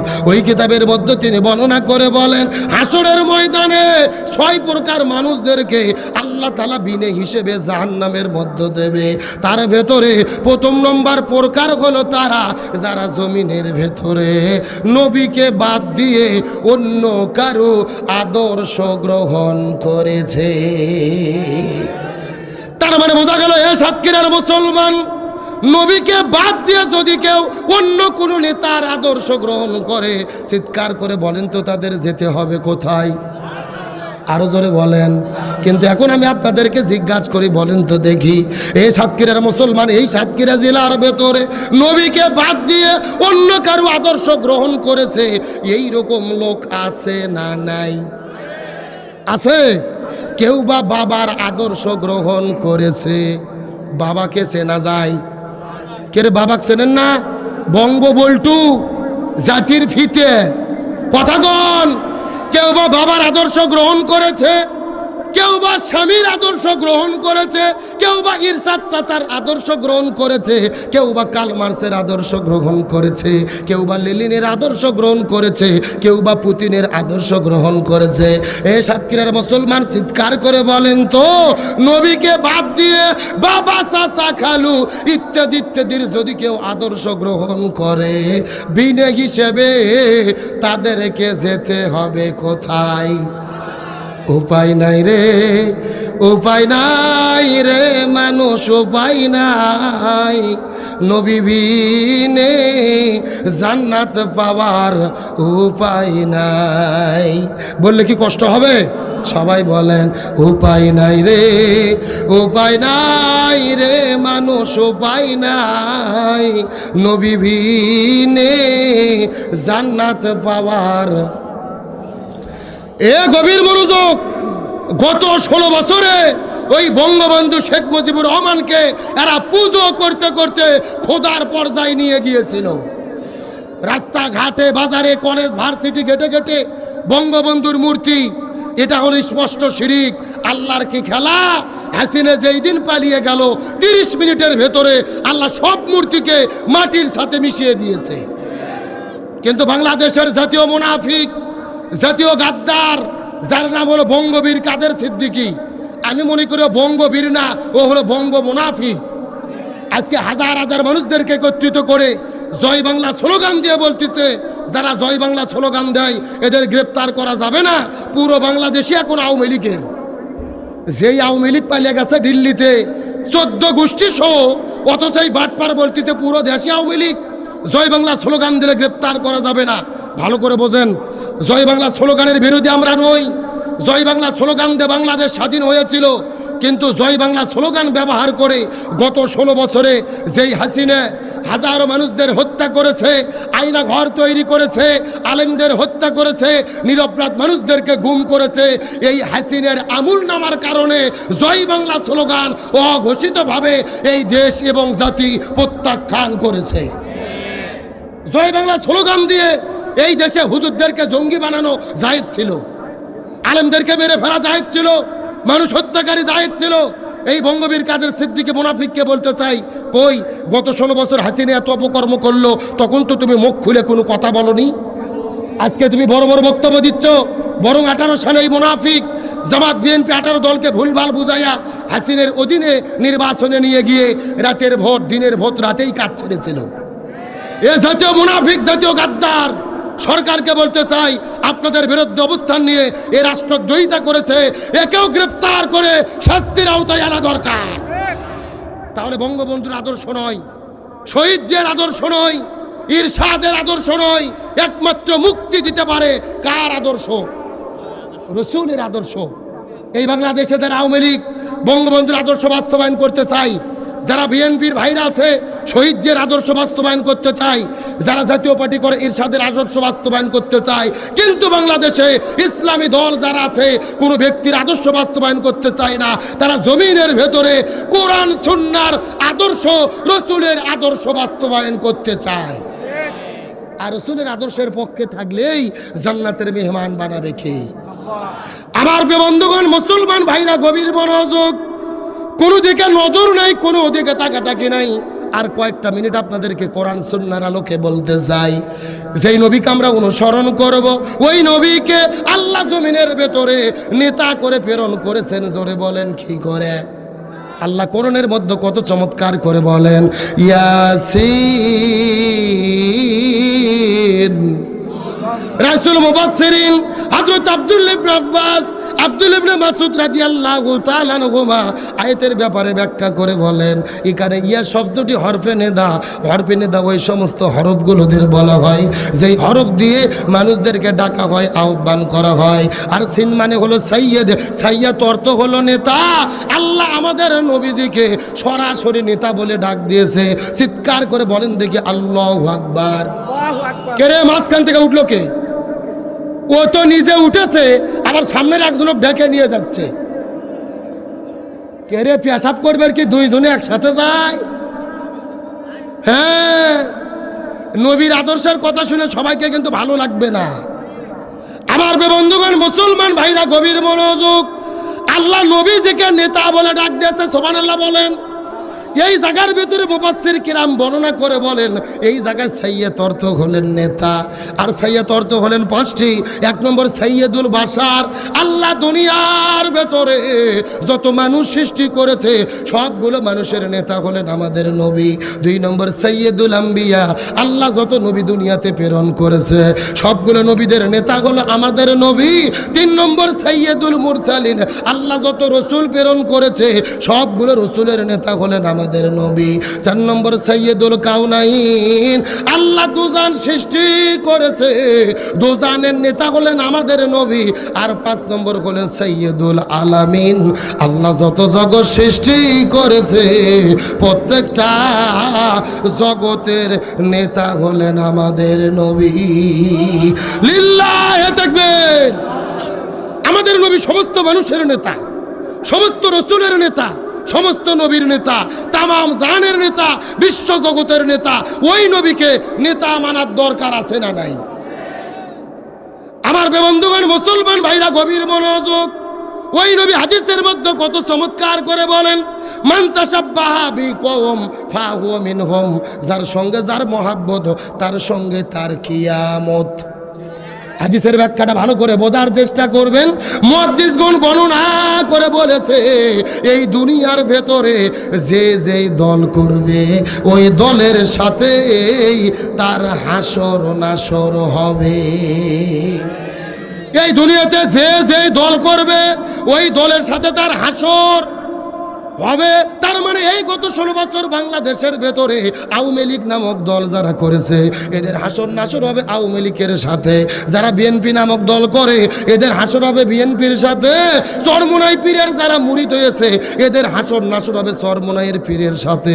আর যারা জামাত ইসলাম নামক দল করে এদের হাসর নাসর হবে জামাত ইসলামের সাথে। এখন হয়তো বলবেন হুজুর দলিল, দলিল ছাড়া তো কোনো কথা বলা যাবে না। দলিল হলো আল্লাহর কোরআন, সূরাটির নাম সূরা বনি ইসরাইল, আয়াত নম্বর হলো 71।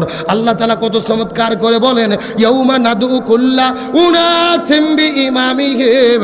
আল্লাহ কত চমৎকার করে বলেন, ওই হাসরের ময়দানে কোনো মানুষ একা থাকবে না, প্রত্যেকটা মানুষের সামনে থাকবে তার নেতা। সামনে থাকবে কি?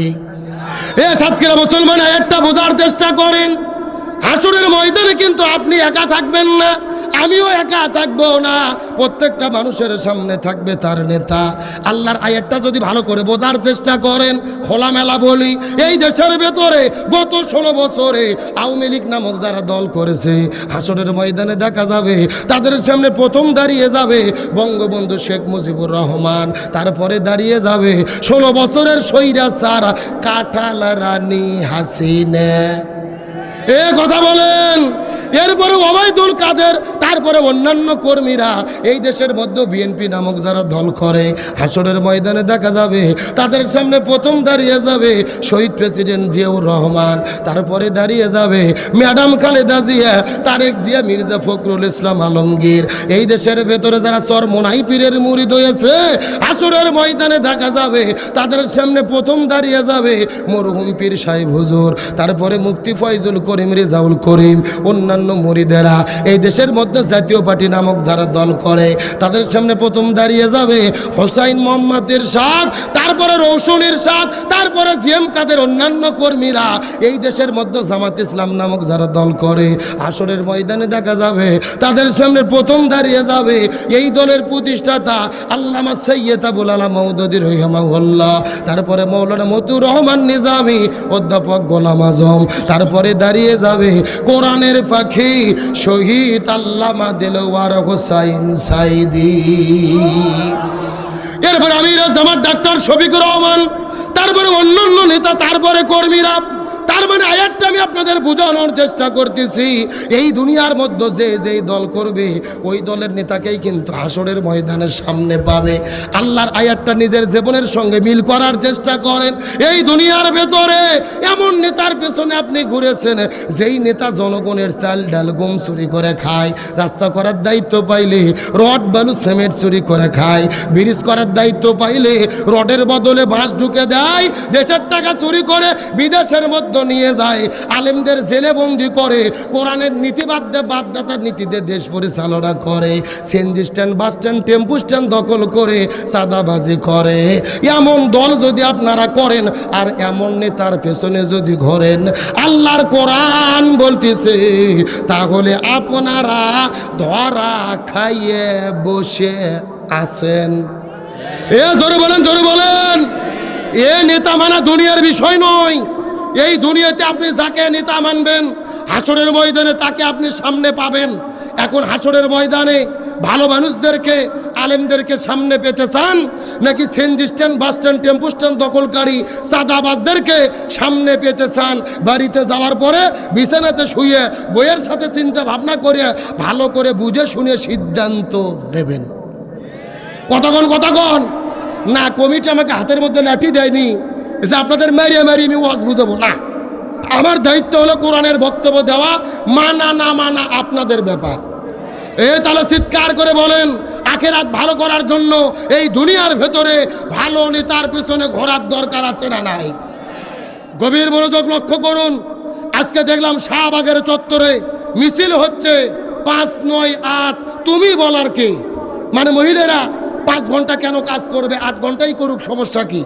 আমির জামাত ডাক্তার শফিকুর রহমান তিনি বলেছেন আমরা মহিলাদের সম্মান করতে চাই, তাদের ইজ্জত দিতে চাই, এই জন্য 8 ঘন্টা কাজের দরকার নাই, তারা বাড়িতে কাজ করে, সন্তানদের দেখাশোনা করে, তারা 5 ঘন্টা কাজ করলেই তাদের বেতন দেওয়া হবে। আচ্ছা বলেন তো, উনি মহিলাদের পক্ষে বললো না বিপক্ষে? উনি বললো ভালোর জন্যে, উনি বললো পক্ষে। আর তথাকথিত নারীবাদীরা শাহবাগে যে মিছিল শুরু করেছে 5-9-8, তুমি বলার কে? নারীদের অধিকার প্রতিষ্ঠিত করতে চাই। এই শাহবাগের কর্মীদের বলতে চাই, গত 16 বছরে হাসিনার আমলে ধর্ষণের সেঞ্চুরি হয়েছে, নারীদেরকে কটাক্ষ করা হয়েছে। ওই ঢাকা বিশ্ববিদ্যালয়ে সাবিকুন্নার আমার বোন হেজাব পরার জন্য লাঞ্ছিত হলো, তখন তোমরা কথা বললে না। এখন তোমরা রাজপথে নেমেছো, তোমরা হলে শাহবাগের কর্মী, তোমরাই গত 16 বছরের আওয়ামী লীগের দালালি করেছো। সারা জীবন আওয়ামী লীগের দালালি করে আজকে নারী অধিকার কায়েমের নামে ইসলামপন্থীদের বিরুদ্ধে দাঁড়িয়েছো, কোরআনের নীতির বিরুদ্ধে দাঁড়িয়েছো। জেনে রেখো, ইসলাম নারীদেরকে যেই অধিকার আর সম্মান দিয়েছে, এত অধিকার আর সম্মান কোনো ধর্ম ইসলাম নারীদেরকে ইসলাম ছাড়া কেউ দেয় নাই। আবার অনেকে নতুন করে ফতোয়া দিচ্ছে যে বাংলাদেশে ইসলাম যদি ক্ষমতায় যায় কারু হাত থাকবে না, সবার হাত কেটে ফেলা হবে। কারণ কি? আল্লাহর কোরআন বলেছেন, ওয়াসারিকু ওয়াসারিকাতু ফাকতাউ আইদিয়াহুমা, কেউ যদি চুরি করে, ছেলে হোক অথবা মেয়ে হোক, তার হাত কেটে দিতে হবে। কার কথা? কিন্তু দুর্ভাগ্যজনক ব্যাপার হলো, এই আয়াতের সঠিক ব্যাখ্যা কোনো নেতাও বলে না, কোনো হুজুরও বলে না। ভালো করে বোঝেন, এই আয়াত সম্পর্কে আমাদের ধারণা রাখতে হবে। সবার হাত কাটা হবে না, চুরি করলেই হাত কাটা যাবে না। চুরি হলো 2 প্রকার। জোরে বলেন, কয় প্রকার? একটা হলো স্বভাবে, আর একটা হলো অভাবে। একটা স্বভাব আর একটা অভাব। আপনাদের জিজ্ঞেস করি, বলেন তো, আপনাদের এই যে সাতক্ষীরা জেলাতে, আপনাদের এলাকাতে বেগুন চোর, মূলো চোর, আলু চোর, পিঁয়াজ চোর, ধান চোর, এইরকম 2-4টা ছেঁচড়া চোর আবুল মফিজ কুদ্দুস আছে না নাই? আরো জোরে বলেন। এখন আপনাদের প্রশ্ন করি, এই যে যেই চোরগুলো বেগুন চুরি করে, মূলো চুরি করে, চিৎকার করে বলেন তো, এরা কি অভাবে করে না স্বভাবে? হ্যাঁ, ভালো করে বুঝবেন, এরা কিন্তু স্বভাবে নয়, অভাব। হাট করার টাকা নাই, স্ত্রীর শরীরে কাপড় নাই, সন্তানের পেটে ভাত নাই, এই জন্য অভাবে তারা চুরি করে। আল্লাহর কোরআন বলতেছে, অভাবে যদি কেউ চুরি করে এদের হাত কাটা হবে না। এদের সর্বপ্রথম 5টা বিষয়ের নিরাপত্তা দেওয়া হবে: খাদ্য, বস্ত্র, বাসস্থান, শিক্ষা, চিকিৎসা। এই 5টা বিষয়ের নিরাপত্তা দেওয়ার পরে যদি তারা চুরি করে তখন তাদের হাত কাটা হবে। এখন আপনাদের প্রশ্ন করি, বলেন, আপনাদের এলাকার 2-4টে যারা ছেঁচড়া চোর আছে, এদেরকে সরকার যদি ভালো করে বাসা দেয়, প্রতি সন্ধ্যায় 3 সন্ধ্যা গরুর গোস্ত দিয়ে ভাত দেয়, ভালো পোশাক দেয়, এরা কি চুরি করবে? এরা মাথার টুপি দিয়ে জিবরাইলের খালাতো ভাই সাজে ঘুরবে। কথা বল না গা? তার মানে বোঝা গেল এদের কোনো টেনশন নাই। কিন্তু আপনাদের প্রশ্ন করি, ওই যে ঢাকা শহরে সংসদের ভেতরে বসে, সচিবালয়ের ভেতরে বসে কলম বার করে কলমের ঘুঁতো মারিয়ে কোটি কোটি টাকা যারা বিদেশে চুরি করে নিয়ে যায়, চিৎকার করে বলেন, এরা কি অভাবে চুরি করে না স্বভাবে? ভালো করে বোঝেন, এদের কোনো অভাব নাই। বাড়িতে লক্ষ কোটি টাকা, ব্যাংকে টাকা, 4-5টা গাড়ি, বিদেশে বেগম পাড়া 8-10টা বাড়ি, এদের কোনো অভাব নাই। তারপরে যারা চুরি করে স্বভাবে, আল্লাহর কোরআন বলতেছে, এই স্বভাবে যারা চুরি করে আগে সর্বপ্রথম এদের হাত কাটতে হবে। আজকে বিশ্বাস করেন, বাংলাদেশের সচিবালয় থেকে এক সচিবকে ধরার পরে বাইতুল মোকররমের উত্তর পাশে প্রকাশ্য দেবালোকে যদি হাত কেটে দেওয়া হতো, আর সব মিডিয়ার ভেতরে যদি লাইভ সম্প্রচার করে টেলিভিশন, ফেসবুকে দেখানো হতো, এক সচিবের হাত কাটলে বাংলাদেশের 30 লক্ষ সরকারি চাকরিজীবীরা এমনিতেই তওবা করে ভালো হতে বাধ্য হতো। কথা ক্লিয়ার না ভেজাল আছে? আগে সর্বপ্রথম হাত কাটা পড়বে আপনাদের ইউনিয়ন পরিষদের চেয়ারম্যানের। ভালো করে বোঝেন, কুরবানির ঈদের দিনে যখন গরুর গোস্ত বন্টন করে, এইরকম হুজুরকে ডাক দেয়, বলে, হুজুর গোস্ত ডাড়ি পাল্লাতে ভাগ করেন, 3 ভাগ করতে হবে। 1 ভাগ আমরা খাবো, 1 ভাগ গরিব দুঃখী খাবে, 1 ভাগ আত্মীয় স্বজন খাবে। আমার ভাগে কম এলে সমস্যা নাই, গরিবরা যেন কম না পায়। কি ফতুয়া রে, মনে হয় জিবরাইলের খালাতো ভাই। কথা কন না গা? কি সুন্দর দাড়ি পাল্লা দিয়ে বন্টন করে গোস্ত।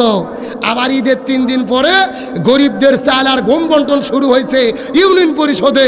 ওখানে আর দাড়ি পাল্লা নিয়ে যায়নি, ভাঙ্গা বালতি নিয়ে হাজির। কথাগণ লেখে নিচ্ছে 20 কেজি, দিচ্ছে 8 সের। কোনো গরিব যদি বলে, কে ভাই 20 কেজি লেখে নিয়ে 8 সের দিলেন কেন? বলে, এই বেশি কথা বললে কিন্তু তোর নাম কেটে দেব। তখন গরিব মানুষ বলে, ভাই নাম কাটেন না, যা দেন খাইয়ে বাসি। আর যদি বিধবা ভাতা, বয়স্ক ভাতা, স্বামী পরিত্যক্তা ভাতা কেউ কাট নিতে চায়, অন্তত 5,000 টাকা ঘুষ দিয়ে 6 মাস আগে সিরিয়াল দেওয়া লাগে। ঠিক আছে, আসতে বলেন, কেউ জোরে বলেন ঠিক, আরো জোরে ঠিক। তার মানে বোঝা গেল এইরকম চেয়ারম্যানকে ধরে এক চেয়ারম্যানের যদি আমরা হাত কাটতে পারি, বাংলাদেশের 3,000 চেয়ারম্যান এমনিতেই তওবা করে ভালো হতে বাধ্য হবে। আর বাংলাদেশের 300 জন এমপি দুর্নীতি করার পরে, প্রকাশ্য দেবালোকে ধরার পরে যদি সংসদের পাশে আমরা হাত কাটতে পারি, সব মিডিয়ার ভেতরে যদি সম্প্রচার করা যায়, এক এমপির হাত কাটলে 299 জন এমপি এমনিতেই তওবা করে ভালো হতে বাধ্য হবে। আমার কথাকে বোঝা যায়? তার মানে বোঝা গেল আপনাদের সাতক্ষীরা জেলার ছোট ছোট চোরদের কোনো টেনশন নাই। এখন আপনাদের প্রশ্ন করি, আল্লাহর কোরআন বলেছেন ওয়াজ্জানিয়াতু ওয়াজ্জানি ফাজলিদু কুল্লা ওয়াহিদিন মিনহুমা মিয়াতা জালদা। যদি কেউ জেনা করে, যদি কেউ বিয়ে করার আগে জেনা করে 100টা বেতের আঘাত করে তাদের বিয়ে পরে দিতে হবে। আর যদি কেউ বিয়ের পরে জেনা করে, বুক পর্যন্ত মাটিতে পুঁতে রেখে পাথর মেরে হত্যা করতে হবে। কার কথা? আরো জোরে বলেন। এখন ভালো করে বোঝার চেষ্টা করেন। আমি আজকে বাংলাদেশের এক জেনাকারীকে ধরে প্রকাশ্য দেবালোকে যদি পাথর মেরে হত্যা করা যেত, এই বাংলাদেশে জেনা করা তো দূরের কথা, এই সাতক্ষীরা জেলার যুবকদের ইফটিজিং পর্যন্ত, স্বপ্নদোষ পর্যন্ত বন্ধ হয়ে যেত। আল্লাহর কোরআনের বিধান। গতকালকে দেখলাম রাজশাহীতে একটা জজের, একটা বিচারকের স্ত্রী একটা ছেলের সঙ্গে পরকীয়া প্রেম করে, গাইবান্ধা হলে বাড়ি, সেখান থেকে এসেছে রাজশাহীতে স্ত্রীর সঙ্গে নোটিশ পরকীয়া প্রেমের সম্পর্ক। হঠাৎ করে ছেলে দেখে ফেলেছে, ছেলেকে মেরে হত্যা করেছে। মিডিয়াতে প্রচার হচ্ছে সন্ত্রাসী মারছে, আসলে সন্ত্রাসী না, ওটা স্ত্রীর সঙ্গে অন্য ছেলের পরকীয়া প্রেম। আজকে এই যে পরকীয়া প্রেম বাংলাদেশে চলতেছে, জেনা ব্যভিচার চলতেছে, আল্লাহর কোরআন বলেছে বিয়ের পরে যদি কেউ জেনা করে, মানে পরকীয়া প্রেম করে, এদের বুক পর্যন্ত পুঁতে রেখে পাথর মেরে মারতে হবে। কার কথা? আরো ধরে বলেন। একজনক যদি আমরা বাড়তে পারতাম, এইরকম কোনো পরকীয়া বাংলাদেশে থাকতো। এখন আপনাদের প্রশ্ন করে, আপনারা অনেকে হজ করতে গেছেন, অনেকে উমরা করতে গেছেন, সত্য করে বলেন তো সৌদি আরবে কি কোনো হাত কাটা লোক দেখেছেন? কথা বলেন, দেখেছেন? আমি প্রতি বছর উমরা করার জন্য যাই আপনাদের দোয়ায়, কয়েকবার গেছি, হাত কাটা কোনো লোক দেখিনি। একটা হুজুরকে জিজ্ঞেস করলাম, ভাই সৌদি আরবে তো চুরি করলে হাত কেটে দেয়, তো হাত কাটা লোক নেই কেন? আমাকে বলতেছে, হুজুর আপনি পাগল হয়েছেন, এই দেশে হাত কাটার আইন আছে, যেই দেশে হাত কাটার আইন থাকে ওই দেশে চুরি থাকে না। সুবহানাল্লাহ বলেন। তার মানে বোঝা গেল এ সাতক্ষীরার মুসলমান আল্লাহর উদ্দেশ্য হাত কাটা নয়, বরং আল্লাহর উদ্দেশ্য হলো এই জমিন থেকে চুরি বন্ধ করা। আল্লাহর উদ্দেশ্য কাউকে পাথর মেরে হত্যা করা নয়, আল্লাহর উদ্দেশ্য হলো এই জমিন থেকে জিনা ব্যভিচার বন্ধ করা।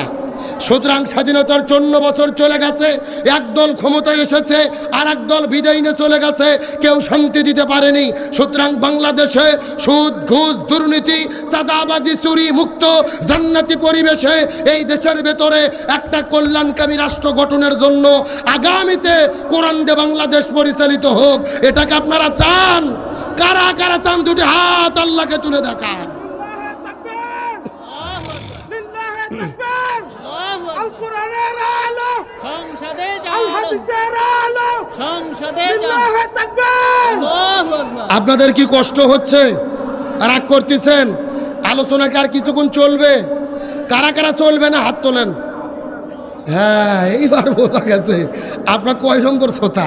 এই সত্য সত্য কারা কারা চলবে একটু হাত তোলেন তো, টান টান হাত তোলেন সবাই, মুরবি মুরবি মুরবি, হাত উঠেন, হাত উঠেন। হ্যাঁ, লিল্লাহি তাকবীর। আজকের মাহফিল চলছে, চলবে, সাতক্ষীরার মাহফিল, মাধবকাঠির মাহফিল কতক্ষণ চলবে? সারা রাত। কেন এটাকে হুজুর মারা ওয়াজ নাকি? আমার ভাইরা, সারা রাত নয়, আলোচনা যেহেতু শুরু করেছি আর 15 মিনিট টাইম কি দেওয়া যাবে? জোরে বলেন, দেওয়া যাবে? তাহলে আলোচনা চলছে, তবে কোনো ওটাউটি করা যাবে?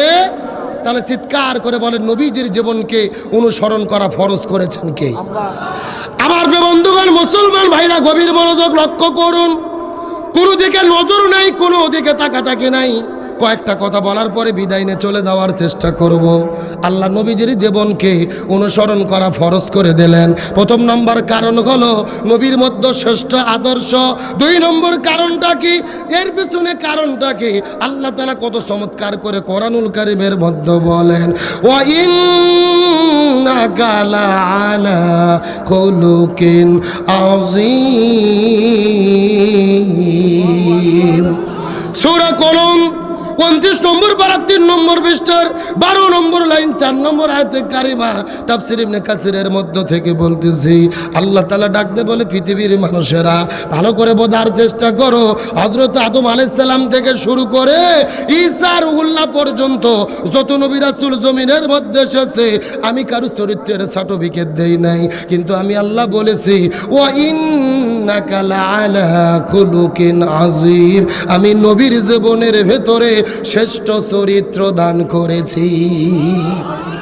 আম্মাজান মাইশা সিদ্দিকার কাছে যাওয়ার পরে কিছু মানুষ জিজ্ঞেস করে বললেন, আম্মাজান মাইশা সিদ্দিকা, আপনি একটু দয়া করে বলেন তো দেখি নবীজির চরিত্রটা কেমন ছিল। আম্মাজান ডাক দিয়ে বলেন, এ পৃথিবীর মানুষেরা, তোমরা কি কোরআন পড়ো নাই? সাহাবীরা বলে, হ্যাঁ আমরা কোরআন পড়েছি। এমন সময় আম্মাজান বলেছে, তাহলে তোমরা ভালোভাবে জেনে নাও, পবিত্র কোরআন ছিল যেমন, আমার নবীজির চরিত্রটা ছিল তেমন। একেবারে পবিত্র কোরআন যা, আমার নবীজির প্র্যাকটিক্যাল লাইফ তা। সুবহানাল্লাহ বলেন। আমার বন্ধুগণ, মুসলমান ভাইরা, গভীর মনোযোগ। নবীর জীবন অনুসরণ করে আল্লাহ ফরজ করে দিলেন। 1 নম্বর শ্রেষ্ঠ আদর্শ, 2 নম্বর শ্রেষ্ঠ চরিত্র, 3 নম্বর কারণটা কি? এই সম্পর্কে আমার আল্লাহ কোরআনুল কারীমের মধ্যে বলেন, ওয়ামা আরসালনাকা ইল্লা রাহমাতাল লিল আলামিন।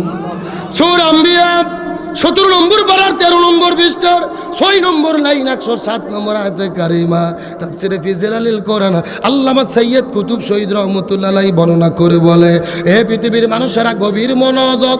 আসমান বলো, জমিন বলো, গ্রহ বলো, নক্ষত্র বলো, জ্যোতিষ্ক মণ্ডলী বলো, নিহারিকা বলো, এই মহাবিশ্বের ভেতরে আমি আল্লাহ যতগুলো জগৎ সৃষ্টি করেছি, আমি প্রত্যেকটা জগতের রহমত স্বরূপ আমি আমার নবীকে প্রেরণ করেছি। এ সাতক্ষীরার মুসলমান, গভীর মনোযোগ। এতক্ষণ পর্যন্ত আনন্দ করে করে, মজা করে করে অনেক আলোচনা আপনাদের শুনেছি। সর্বশেষ কয়েকটা মিনিট কথা শুনবেন। আল্লাহ নবীজিকে কেমন করে রহমত স্বরূপ জমিনের মধ্যে প্রেরণ করলো, এই ব্যাখ্যাটা আপনাদের দিতে চাই। আমার নবীজি এই জমিনের ভেতরে যেদিন এখন পর্যন্ত আগমন করেন নাই, মায়ের গর্ভের মধ্যে যেই দিন অস্তিত্ব লাভ করেছে, আসমানের ফেরেশতাগুলো আনন্দ করা শুরু করে দিয়েছে, জমিনের পাখিগুলো আনন্দ করা শুরু করে দিয়েছে। ওই সাগরের মাছগুলো এক প্রান্ত থেকে অন্য প্রান্তে দৌড়ে চলে যায়। একটা মাছ আর একটা মাছের কানে ডাক দিয়ে বলে, তোমরা জানো নাকি আখিরি জামানার পয়গম্বর এই দুনিয়ার মধ্যে আগমনের সূত্রপাত হয়ে গেছে। নবীজির বাবার নাম আব্দুল্লাহ, মায়ের নাম হলো আমিনা। আমিনার গর্ভের ভেতরে যেই দিন নবীর অস্তিত্ব লাভ হয়ে গেছে, ওই আমিনা যেই দিন রাস্তা দিয়ে হেঁটে যায়, আমিনার শরীরের মধ্য থেকে সুঘ্রাণ বের হয়ে পুরো জমিনের মধ্যে ছড়ে পড়ে। এলাকার মানুষেরা বড় আশ্চর্য হয়ে গেল, আমিনার শরীরের মধ্য থেকে এত সুঘ্রাণ বের হয়। এই মক্কা মদিনার শহরের মধ্যে এমন সুঘ্রাণ জীবনে কোনোদিন দেখা যায়নি। ওই মক্কার মানুষেরা মিছিল করতে করতে, আন্দোলন করতে করতে নবীজির দাদা আব্দুল মুত্তালিবের কাছে চলে গেলেন। আব্দুল মুত্তালিবের কাছে যাওয়ার পরে বলে, নেতা, আমাদের সমাজের রীতি এবং নীতি হলো, যেই মহিলার স্বামী মারা যাবে ওই মহিলা সুগন্ধি ব্যবহার করতে পারবে না, কিন্তু তোমার পুত্রবধূ এলাকার রীতিনীতি ভঙ্গ করে শরীরের মধ্যে কেন সুঘ্রাণ ব্যবহার করে, তাও যেন তেন কোনো সুঘ্রাণ নয়। এমন সুঘ্রাণ মক্কা মদিনার কোনো দোকানে খুঁজে পাওয়া যায় না।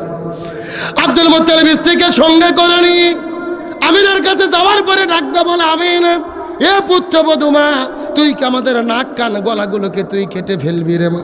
তুই কি আমাদের অপমানিত করবি? তুই কেন শরীরের মধ্যে সুগন্ধি ব্যবহার করিস? আমিনা ডাক দে বলে, বাবা মিথ্যা কথা বলবো না, কসম করে বলি আমি কোনো সুঘ্রাণ ব্যবহার করি না, কিন্তু আমার গর্ভের ভেতরে কয়েকদিন আগে একটা সন্তানের অস্তিত্ব লাভ হয়ে গেছে। যেদিন থেকে সন্তান পেটের মধ্যে এসেছে সেই দিন আমার জীবনে একটা আশ্চর্যজনক ঘটনা ঘটা শুরু করেছে। আমার জীবনের মধ্যে অলৌকিক ঘটনা ঘটা শুরু করেছে। কসম করে বলি মিথ্যা কথা বলবো না, আমার পেটের ভেতরে সন্তানের যখন অস্তিত্ব লাভ হয়ে গেল, রাতের বেলা লক্ষ্য করে দেখি আমার ঘরের ভেতরে, আমার ঘরের দরজা জানালা এমনকি ধুলো বালি কোনা পর্যন্ত আমি আমিনা আমাকে সালাম বলা শুরু করেছি। এমনকি আমি ঘর থেকে যখন বের হওয়া শুরু করেছি, ওই বাইরের গাছগুলো আমাকে সালাম করে, ওই মক্কার পাথরগুলো আমাকে সালাম করে।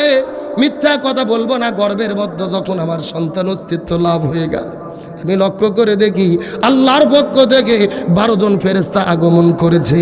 আমার কাছে এসে আহলান সাহলান জানিয়ে দিয়ে গেছে। ওই জান্নাতের মধ্য থেকে 3 জন জান্নাতি মহিষী নারী। 1 নম্বর হলেন ইমরাতু ফিরাউন, ফিরাউনের স্ত্রী আসিয়া আলাইহিস সালাম। 2 নম্বর উম্মে ঈসা, ঈসা আলাইহিস সালামের মা, ঈসা আলাইহিস সালামের মা মরিয়ম আলাইহিস সালাম। 3 নম্বর উক্তে মুসা, মুসা আলাইহিস সালামের বোন কুলসুম আলাইহিস সালাম। এই 3 জন মহিষী নারী জান্নাতের মধ্য থেকে জান্নাতের মালা আনার পরে আমার গলার মধ্য দিয়ে ডাক দে বলে, আমিনা তুমি কোনো যেন তেন মহিলা নয় রে, তোমার গর্ভের ভেতরে যেই সন্তান আগমন করবে ইনি হবে আখিরি জামানার পয়গম্বর। লিল্লাহি তাকবীর। আমিনা ডাক দে বলে, বাবা মিথ্যা কথা বলবো না, এই 3 জন মহিষী নারী ঘোষণা দিয়েছে যে জান্নাতের ভেতরে এই 3 জন মহিষী নারী এই নবীর নাকি স্ত্রীর হিসেবে মর্যাদা লাভ করবে। মিথ্যা কথা বলবো না, আমি ঘরের মধ্য থেকে বের হয়ে কাকের মধ্যে কলস নিয়ে যখন কূপের মধ্যে চলে গেছি পানিগুলো তোলার জন্য, ওই কূপের কাছে যাওয়ার পরে লক্ষ্য করে দেখি ওই কূপের মধ্য থেকে টকবক টকবক টকবক টকবক করে পানি বের হওয়া শুরু করে। পানিগুলো টকবক করে করে কূপের কাছে আসার পরে আমাকে ডাক দে বলে, আমিনা তোমার এত কষ্ট করতে হবে না রে মা, তোমার গর্ভের ভেতরে আখিরি জামানার পয়গম্বর, এত কষ্ট তোমাকে করার কোনো দরকার নাই। তুমি আমিনা যদি আমরা কূপের পানি আমাকে যদি তুমি আদেশ করো, তোমার আর কূপের কাছে আসার দরকার নেই। আমরা কূপের পানি প্রয়োজনে তোমার ঘরের দরজায় যেতে চাই। আমরা ডাকতে বলে, বাবা এখানে শেষ নয়, এই জন্য মক্কার মহিষী সুন্দরী নারীগুলো আমাকে কূপের কাছ থেকে নড়তে দেয় না, দাঁড়িয়ে রাখে। আমি যতক্ষণ কূপের কাছে থাকি কূপের পানিগুলো ওপরে থাকে, আমিও চলে যাই, কূপের পানিগুলো নিচে চলে যায়। বাবা মিথ্যা কথা বলবো না। এই কথা বলার পরে আমি না মুখের মধ্যে থেকে থুতু বের করার পরে জমিনের মধ্যে যখন থুতু ছেড়ে দিলেন, ওই থুতুর মধ্যে থেকে সুঘ্রাণটা বের হওয়া শুরু হলো, ওই ঘরটা ছাড়িয়ে পুরো মক্কা শহরের মধ্যে ছড়িয়ে পড়লো। আমি না ডাক দে বলে, বাবা লক্ষ্য করে দেখেন, এখান থেকে বোঝা গেল আমার শরীরের মধ্যে থেকে কোনো সুঘ্রাণ বের হয় না রে। আমার গর্ভের মধ্যে যেই অনাগত সন্তান রয়েছে, ওই সন্তানের কারণে সুঘ্রাণ জমিনে প্রবাহিত হয়। আমার বন্ধুগণ, মুসলমান ভাইরা, গভীর মনোযোগ, কোনো দিকে নজর নাই, কোনো দিকে তাকাতাকি নাই। নবী কেমন রহমত আমি আপনাদেরকে দিয়ে বুঝাই। শেষ কথাগুলো নবীর প্রতি আবেগ নিয়ে ভালোবাসা নিয়ে বোঝার চেষ্টা করবে। এই যে দুনিয়ার ভেতরে আমরা আগমন করেছি, আমাদের প্রত্যেকের সুন্নাতি খাতনা করেছে, কিন্তু নবীজির এই দুনিয়ার ভেতরে সুন্নাতি খাতনা করার কিন্তু কোনো প্রয়োজন হয় নাই। নবী সুন্নাতি খাতনা করা অবস্থায় এই দুনিয়ার মধ্যে আগমন করেছে। নবীর লজ্জাস্থান এই দুনিয়ার কোনো মানুষে দেখবে, কেউ স্পর্শ করবে, আমার আল্লাহ তাআলা কিন্তু এটা কখনোই সহ্য করে নাই। এই জন্য নবী দুনিয়ার ভেতরে সুন্নাতি খাতনা করা অবস্থায় আগমন করেছে। হয়েছে। প্রত্যেকটা সন্তানের নারের সঙ্গে মায়ের একটা নারের সম্পর্ক থাকে, কিন্তু নবীজি এই দুনিয়ায় আগমন করেছে, নবীজির নারের কোনো কাটার সম্পর্ক প্রয়োজন হয় নাই। নবীজির মা আমিনা ডাকতে বলে, পৃথিবীর মানুষেরা, আমি আমার সন্তানকে প্রসব করেছি, আমি আমিনা বিন্দু মাত্র কষ্ট বুঝতে পারি না। হে সাতক্ষীরা মুসলমান গভীর মনোযোগ, এই পৃথিবীর চিকিৎসা বিজ্ঞানীগণ বর্ণনা করে বলেন, এই পৃথিবীর ভেতরে সবচাইতে কষ্টের কাম হলো এই দুনিয়ার মধ্যে সন্তান প্রসব করা। সন্তান প্রসব করার মতো এত যন্ত্রণার কাম দুনিয়ার মধ্যে আর হয় না। আপনি সন্তান প্রসবের কষ্ট বুঝবেন না, আমিও বুঝবো না। আপনার মা জানে কত যন্ত্রণা হয়, আপনার স্ত্রী জানে কত যন্ত্রণা হয়। পৃথিবীর চিকিৎসা বিজ্ঞানীগণ বলেন, এই গর্ভের ভেতরে সন্তান যখন আগমন হয়ে যায়, 6 মাস পার হয়ে 7 মাসে যখন বয়স পড়ে, সন্তানের পা থাকে ওপরের দিকে মায়ের বুকের কাছে, আর মাথা কিন্তু থাকে নিচের দিকে। 7 মাস যখন বয়স পার হয়ে যায়, ওই সন্তানের পাগুলো মায়ের কলিজা বরাবর পাগুলো ঠেকে যায়। এই সন্তান মাকে লাথি মারতে থাকে। 4 মাস ধরে সন্তান মায়ের কলিজার মধ্যে লাথি মারে। আপনিও লাথি মেরেছেন, আমিও লাথি মেরেছি। এই পৃথিবীর ডাক্তারেরা বলে, এই সন্তান 4 মাসের ভেতরে 1 নয় 2 নয়, ওই মায়ের কলিজার ভেতরে 3000 বার থেকে 3500 বার লাথি মারতে থাকে। সরাসরি দুনিয়ার মধ্যে যদি কোনো মানুষের কলিজায় আঘাত করা হয়, কিন্তু ওই মানুষটা দুনিয়ার মধ্যে বেঁচে থাকার কথা নয়। কিন্তু চিকিৎসা বিজ্ঞানীগণ বলে, আমাদের পরীক্ষা ফেল হয়ে গেছে, আমাদের গবেষণা ফেল হয়ে গেছে। যেই সন্তান মায়ের গর্ভের মধ্যে মায়ের কলিজার ভেতরে যত বেশি আঘাত করে, ওই সন্তানের সঙ্গে ওই মায়ের সম্পর্ক আল্লাহ তত বৃদ্ধি করে দেয়। লিল্লাহি তাকবীর। আমার বন্ধুগণ, মুসলমান ভাইরা গভীর মনোযোগ, ওই 3 মাস 4 মাস পার হয়ে যাওয়ার পরে ওই সন্তান যখন দুনিয়ার মধ্যে জন্মগ্রহণ করবে, মায়ের জরায়ু ভেদ করে 1 নয় 2 নয় 3টা বড় বড় পর্দা ভেদ করে জমিনের মধ্যে আগমন করতে হয়। ওই সন্তান যখন দুনিয়ার মধ্যে আগমন করবেন, জরায়ু ভেদ করে পৃথিবীতে চলে আসবেন। পা থাকে ওপরে কলিজার দিকে লাগানো, আর মাথা থাকে নিচের দিকে। ওই সন্তান যুদ্ধ শুরু করে, চেষ্টা শুরু করে এই দুনিয়ার ভেতরে আগমন করার জন্য, কিন্তু তার শরীরের যতটা শক্তি আছে বের হওয়ার জন্য, দুনিয়ার আলো দেখার জন্য প্রয়োগ করে। কিন্তু পা থাকে কলিজাতে লাগানো, কলিজায় ধাক্কা দিয়ে দিয়ে তিনি জন্মের চেষ্টা করে। এই পৃথিবীর ভেতরে কতবার জন্মগ্রহণ করার সময় বিদায় নিয়ে চলে যায়, কতবার মৃত্যুবরণ করে, কতবার দুনিয়া ত্যাগ করে চলে যায়। আর দুনিয়ার চিকিৎসা বিজ্ঞানীগণ বর্ণনা করে বলে, এই দুনিয়ার ভেতরে অন্তত 90% মহিলারা সন্তান প্রসব করার সময় যন্ত্রণা সহ্য করতে পারে না, অজ্ঞান হয়ে পড়ে যায়, সেন্সলেস হয়ে পড়ে যায়। কিন্তু সন্তান দুনিয়ার মধ্যে আগমন করার পরে এই সন্তান যখন একবার মা বলে কান্না করে রে, ওই কান্না করা সন্তানকে ধরার পরে মায়ের বুকের মধ্যে লাগানোর সঙ্গে সঙ্গে যেন আমার আল্লাহ মৃত মাকে আবার পরিপূর্ণ জীবিত করে দেয়। লিল্লাহি তাকবীর। এখন আমি আপনাদেরকে জিজ্ঞাসা করি, আর সাতক্ষীরার মুসলমান, ওই মাকে আমরা এত কষ্ট দিয়েছি, কিন্তু ওই বাবা মার সঙ্গে খারাপ ব্যবহার করে এমন কুলাঙ্গার সন্তান এই জমিনের মধ্যে আছে না নাই? আমি শুধু সন্তানদেরকে বলে যাব, এ যুবক ভাইরা, কার সঙ্গে বেদবি করবে? যতই নামাজ পড়ো, হজ করো, যাকাত দাও, জিকির করো, তাসবিহ করো, যদি মা অসন্তুষ্ট থাকে, বাবা অসন্তুষ্ট থাকে, আল্লাহর জান্নাতে যাওয়া যাবে। এ সাতক্ষীরা মুসলমান গভীর মনোযোগ, বাবা মা কষ্ট করে এটা বোঝানোর আলোচনার সাবজেক্ট নয়। এতক্ষণ পর্যন্ত আলোচনা করে আপনাদের বোঝানোর চেষ্টা করলাম, তার মানে কি বোঝা গেল? মায়ের সন্তান প্রসবের কষ্ট আছে না নাই? কিন্তু আমি না ডাকতে বলেন, আমি কসম করে বলি, আমি আমার সন্তানকে প্রসব করেছি, আমি না বিন্দু মাত্র কোনো কষ্ট বুঝতে পারি না। ও আমার আরসালনাকা ইল্লা রাহমাতাল লিল আলামিন। আমার বন্ধুগণ মুসলমান ভাইরা, তাহলে চিৎকার করে বলেন ওই নবীজির সম্মান মর্যাদা কম ছিল না বেশি ছিল? আরো জোরে বলেন। এ সাতক্ষীরা মাধবকাঠির মুসলমান গভীর মনোযোগ। এখন আমার প্রশ্ন হলো, শেষ আলোচনাটা শিক্ষার জন্য বুঝবেন, এই নবীজিকে আল্লাহ তাআলা দুনিয়ার মধ্যে সবচাইতে বড় এতিম করে প্রেরণ করেছেন। নবীর মতো বড় এতিম এই দুনিয়ার মধ্যে কেউ ছিল? জন্মের আগে নবীর বাবা মারা গেছে, জন্মের কিছুদিন পরে মা বিদায় নিয়ে চলে গেছে, নবী চলে গেলেন তার দাদার কাছে, দাদা বিদায় নিয়ে চলে গেল, নবী চলে গেলেন তার চাচার কাছে, চাচাও বিদায় নিয়ে চলে গেল। নবীর মতো এত বড় এতিম কেউ ছিল? শিশুকালে মইরা গেছে মা, গর্ভে থাকতে মরছে পিতা, নবী চোখে দেখিলেন না। আমায় কে করিবে লালন পালন, কে দিবে সান্ত্বনা,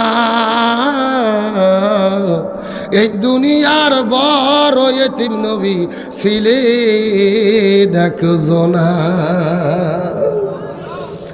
আমার নবীর মতো এত এতিম দুনিয়ার মধ্যে কেউ ছিল না। কিন্তু আমার প্রশ্ন হলো, ভালো করে বুঝবেন, নবীজির উপাধি হলেন হাবিবুল্লাহ, আর ইব্রাহিম নবীর উপাধি হলেন খলিলুল্লাহ। খলিলুল্লাহ তাদেরকে বলা হয় যে আল্লাহকে ভালোবাসে, আর হাবিবুল্লাহ তাদেরকে বলা হয় আল্লাহ নিজেই যাকে ভালোবাসে। কিন্তু আমার প্রশ্ন হলো, আল্লাহ যদি নবীকে এত পরিমাণ ভালোবাসবেন, তাহলে নবীজিকে এত বড় এতিম দুনিয়ার মধ্যে কেন করলেন? এর পেছনে কারণ আছে না নাই? মুফাসসিরগণ বর্ণনা করে বলেন, আমার আল্লাহ কোরআনের মধ্যে ঘোষণা করেছে, লাকাদ কানা লাকুম ফি রাসূলিল্লাহি উসওয়াতুন হাসানা। আল্লাহ নবীর জীবনের মধ্যে রেখেছেন উত্তম আদর্শ। আল্লাহ যদি নবীকে এতিম না বানাইতো, এই দুনিয়ার মধ্যে যারা এতিম হতো, নবীর কাছে যাওয়ার পরে ডাক দে বলতো, ইয়া রাসূলুল্লাহ, আপনি তো এতিমের কষ্ট বুঝবেন না, আপনি তো এতিমের মর্যাদা বুঝবেন না, আমরা হলাম এতিম, আমরাই কষ্ট ভালো বুঝি। এই যে আমার নবী ইতিমদের জন্য যেন আদর্শ হতে পারে, এই জন্য আমার আল্লাহ ওই নবীজিকে ইতিম করে দুনিয়ায় প্রেরণ করেছে। আমার বন্ধুগণ মুসলমান ভাইরা গভীর মনোযোগ।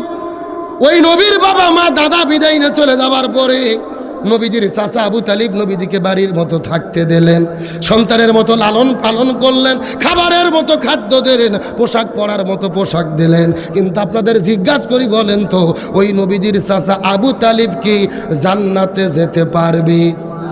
আরো জোরে বলেন। এ গভীর মনোযোগ বোঝেন, আজকের আলোচনার শেষ মেসেজ এটা যদি বুঝতে পারেন, তাহলে আমার আজকের আলোচনা করাটা সার্থক হয়ে যাবে। যে আবু তালিব নবীজিকে সন্তানের মতো লালন পালন করলেন, ভালোবাসা দিলেন, বাড়িতে থাকার মতো জায়গা দিলেন, খাদ্য দিলেন, ওই আবু তালিব কেন জাহান্নামের মধ্যে যাবে জানতে মন চায় কি চায় না? আলোচনা কি মিনিট 5 চলবে? কথা বলেন, চলবে? তবে এখন যদি অনুমতি দেন, আমি মহিলাদের জন্য 2 মিনিট কিছু বলবো, বলার দরকার আছে না নাই? আমার বন্ধুগণ মুসলমান ভাইরা গভীর মনোযোগ। আমার নবী মসজিদুল নববীর ভেতরে, আমার নবীজি যখন মিরাজের দিনে চলে গেলেন, ওই মিরাজের দিনে আল্লাহর সঙ্গে দেখা করার পরে নবী চলে গেলেন জান্নাতের ভেতরে। ওই জান্নাত পরিভ্রমণ করার পরে, জান্নাত থেকে বের হওয়ার পরে নবীজি যখন জাহান্নামের মধ্যে চলে গেলেন, ওই জাহান্নামের মধ্যে যাবার পরে লক্ষ্য করে দেখে ওই জাহান্নামের ভেতরে কিছু মহিলাদেরকে ওই ফেরেশতারা আগুন দিয়ে দাউ দাউ করে জ্বালানো হচ্ছে। এই মহিলাগুলো চিৎকার করে চেঁচামেচি করতেছে, আর মহিলাদের মাথার ওপরে বসে কিছু কাকগুলো তাদের মাথার মগজগুলো ঠুকুরে ঠুকুরে খাচ্ছে। এই দৃশ্য দেখার পর নবীজির মনটা বড় খারাপ হয়ে গেলেন। জিবরাইলকে জিজ্ঞেস করে বলেন, হে ভাই জিবরাইল, এই সমস্ত মহিলাগুলো কারা?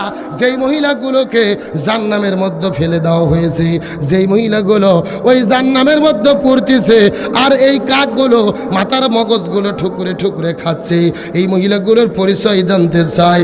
জিবরাইল বলে, ইয়া রাসূলুল্লাহ, এইমাত্র আল্লাহর পক্ষ থেকে জিবরাইল ডাক দিয়ে বলেন, এইমাত্র আল্লাহ তাআলা মেসেজ দিয়ে দিল, আপনার উম্মতের ভেতরে অধিকাংশ মহিলারা জাহান্নামে যাবে। অধিকাংশ মহিলাগুলো যাবে কোথায়? এই কথা শোনার পরে নবীজির মনটা বড় খারাপ হয়ে গেল। জিবরাইলকে জিজ্ঞেস করলেন, এ ভাই জিবরাইল তুমি বলো তো দেখি অধিকাংশ মহিলা কেন জাহান্নামের মধ্যে যাবে? জিবরাইল ডাক দিয়ে বলে, ইয়া রাসূলুল্লাহ, অধিকাংশ মহিলা জাহান্নামের মধ্যে যাবে এর পেছনে অনেকগুলো কারণ রয়েছে। তার ভেতরে প্রধানত কারণ হলো দুইটা। জোরে বলেন কয়টা? সাউন্ড নাই, আপনাদের কি কষ্ট হচ্ছে? এ জোরে বলেন অধিকাংশ মহিলা জাহান্নামে যাবে কারণ হলো কয়টা? আরো জোরে। নবীজির মনটা বড় খারাপ হয়ে গেলেন। জিবরাইলকে জিজ্ঞেস করে বললেন, এ ভাই জিবরাইল কোন দুইটা কারণে মহিলারা জাহান্নামের মধ্যে যাবে বলো তো? জিবরাইল ডাক দিয়ে বলে, ইয়া রাসূলুল্লাহ, এই দুইটা কারণের মধ্যে প্রথম নাম্বার কারণ হলো যেই মহিলাগুলো বাড়ি থেকে বের হয়ে মাথার চুলগুলো বের করে, আজরা পাজরা বের করে, শরীরটা বের করে বেপরদা অবস্থায় রাস্তাঘাটে ঘোরাফেরা করে, বেপরদা অবস্থায় গ্রামের মধ্যে ঘোরাফেরা করে, বেপরদা অবস্থায় স্কুল কলেজ ভার্সিটিতে যায়, বেপরদা অবস্থায় মার্কেট আর বাজারের মধ্যে যায়, এই মহিলাগুলো জাহান্নামের মধ্যে যাবে। তার মানে বোঝা গেল বেপরদা নারী যারা জাহান্নামে যাবে তারা এই শূন্যস্থান পূরণ বোঝেন না। এ ভাই কি শেষ করে দেব? 5টা মিনিট দাঁড়ান, একসাথে যায়। এ তাহলে জোরে বলেন, বেপরদা নারী যারা। শোনেন, এই সাউন্ডটা হবি না, এমন একটা সাউন্ড দেবেন যেন মহিলাদের প্যান্ডেল পার হয়ে যায়। রাজি আছেন? এ জোরে, বেপরদা নারী যারা। আরো জোরে বলেন, বেপরদা নারী যারা। এখন বলেন তো সাতক্ষীরাতে বেপরদা নারী আছে না নাই? এ কথা বলেন। আপনার স্ত্রী, আমার স্ত্রী বাড়িতে যখন থাকে ময়লা কাপড় পরে পেতনি সাজে থাকে, আর যখন কতপা সাজা সাজে তখন চিন্তা করবেন বউ আর বাড়িতে থাকবে না, বউ কোথাও যাবে।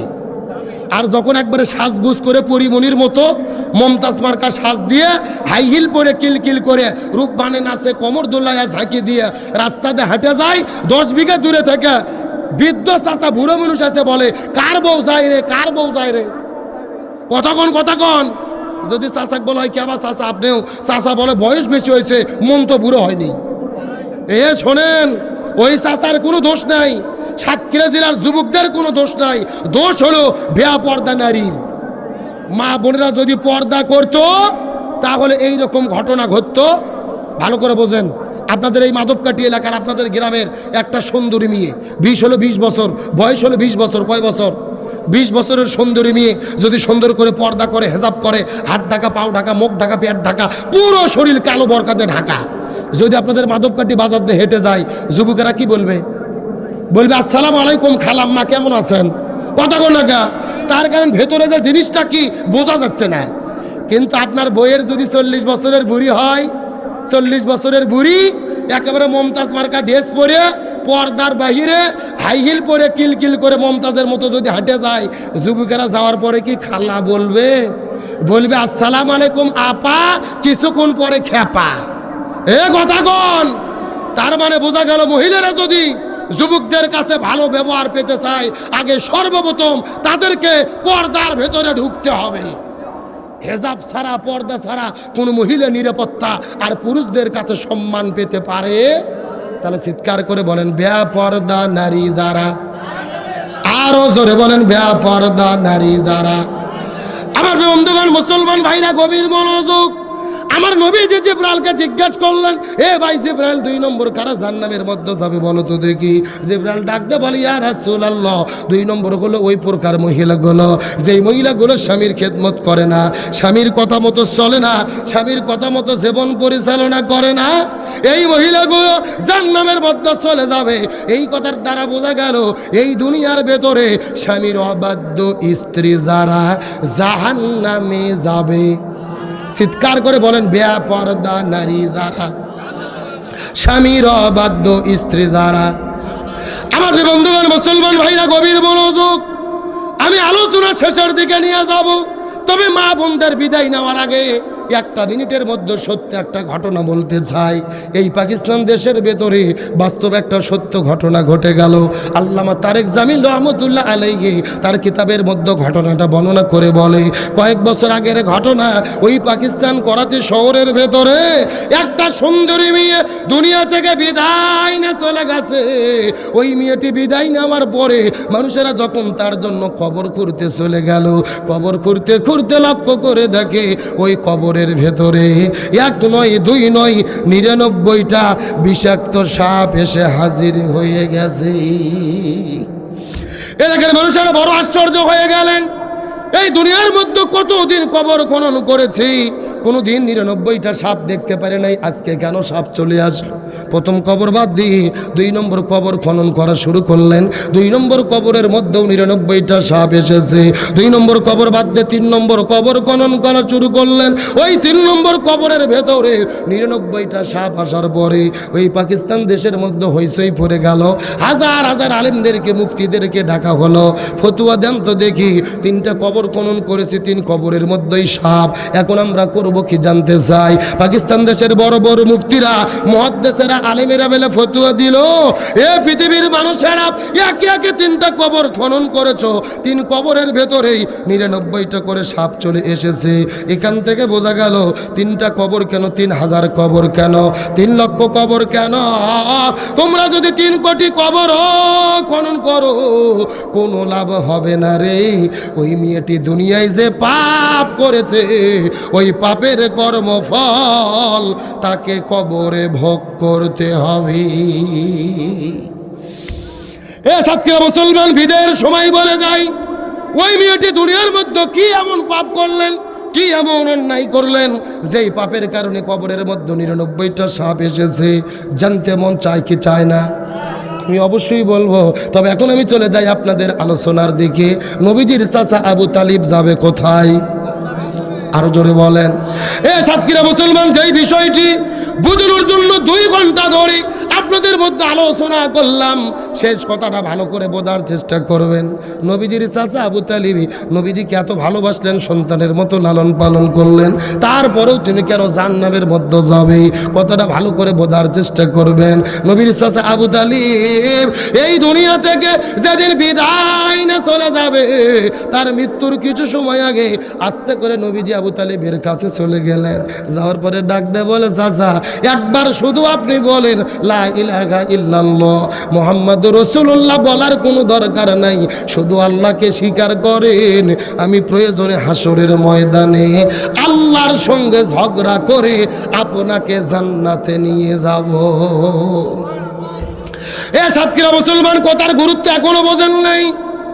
নবী ডাকতে বলে, চাচা পুরো কালেমা পড়ার কোনো দরকার নাই, একবার শুধু মুখ দিয়ে বলবেন লা ইলাহা ইল্লাল্লাহ, আল্লাহ ছাড়া দুনিয়ার কোনো কেউ নাই, সৃষ্টিকর্তা নাই, রিজিকদাতা নাই, বিধানদাতা নাই, আমি যে আপনার ভাতিজান আল্লাহর নবী, আমাকে স্বীকার করার দরকার নাই, একবার শুধু আল্লাহকে স্বীকার করেন, করার পরে যদি মারা যান, বিদায় নিয়ে চলে যান, আমি আল্লাহর সঙ্গে ঝগড়া করে আপনাকে প্রয়োজনে জান্নাতে ঢুকাইয়া দেব।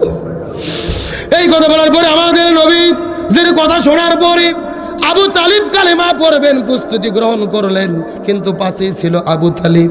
আবু তালিব আস্তে করে যাওয়ার পরে ডাকতে বলে, পাশেই ছিল আবু জেহেল।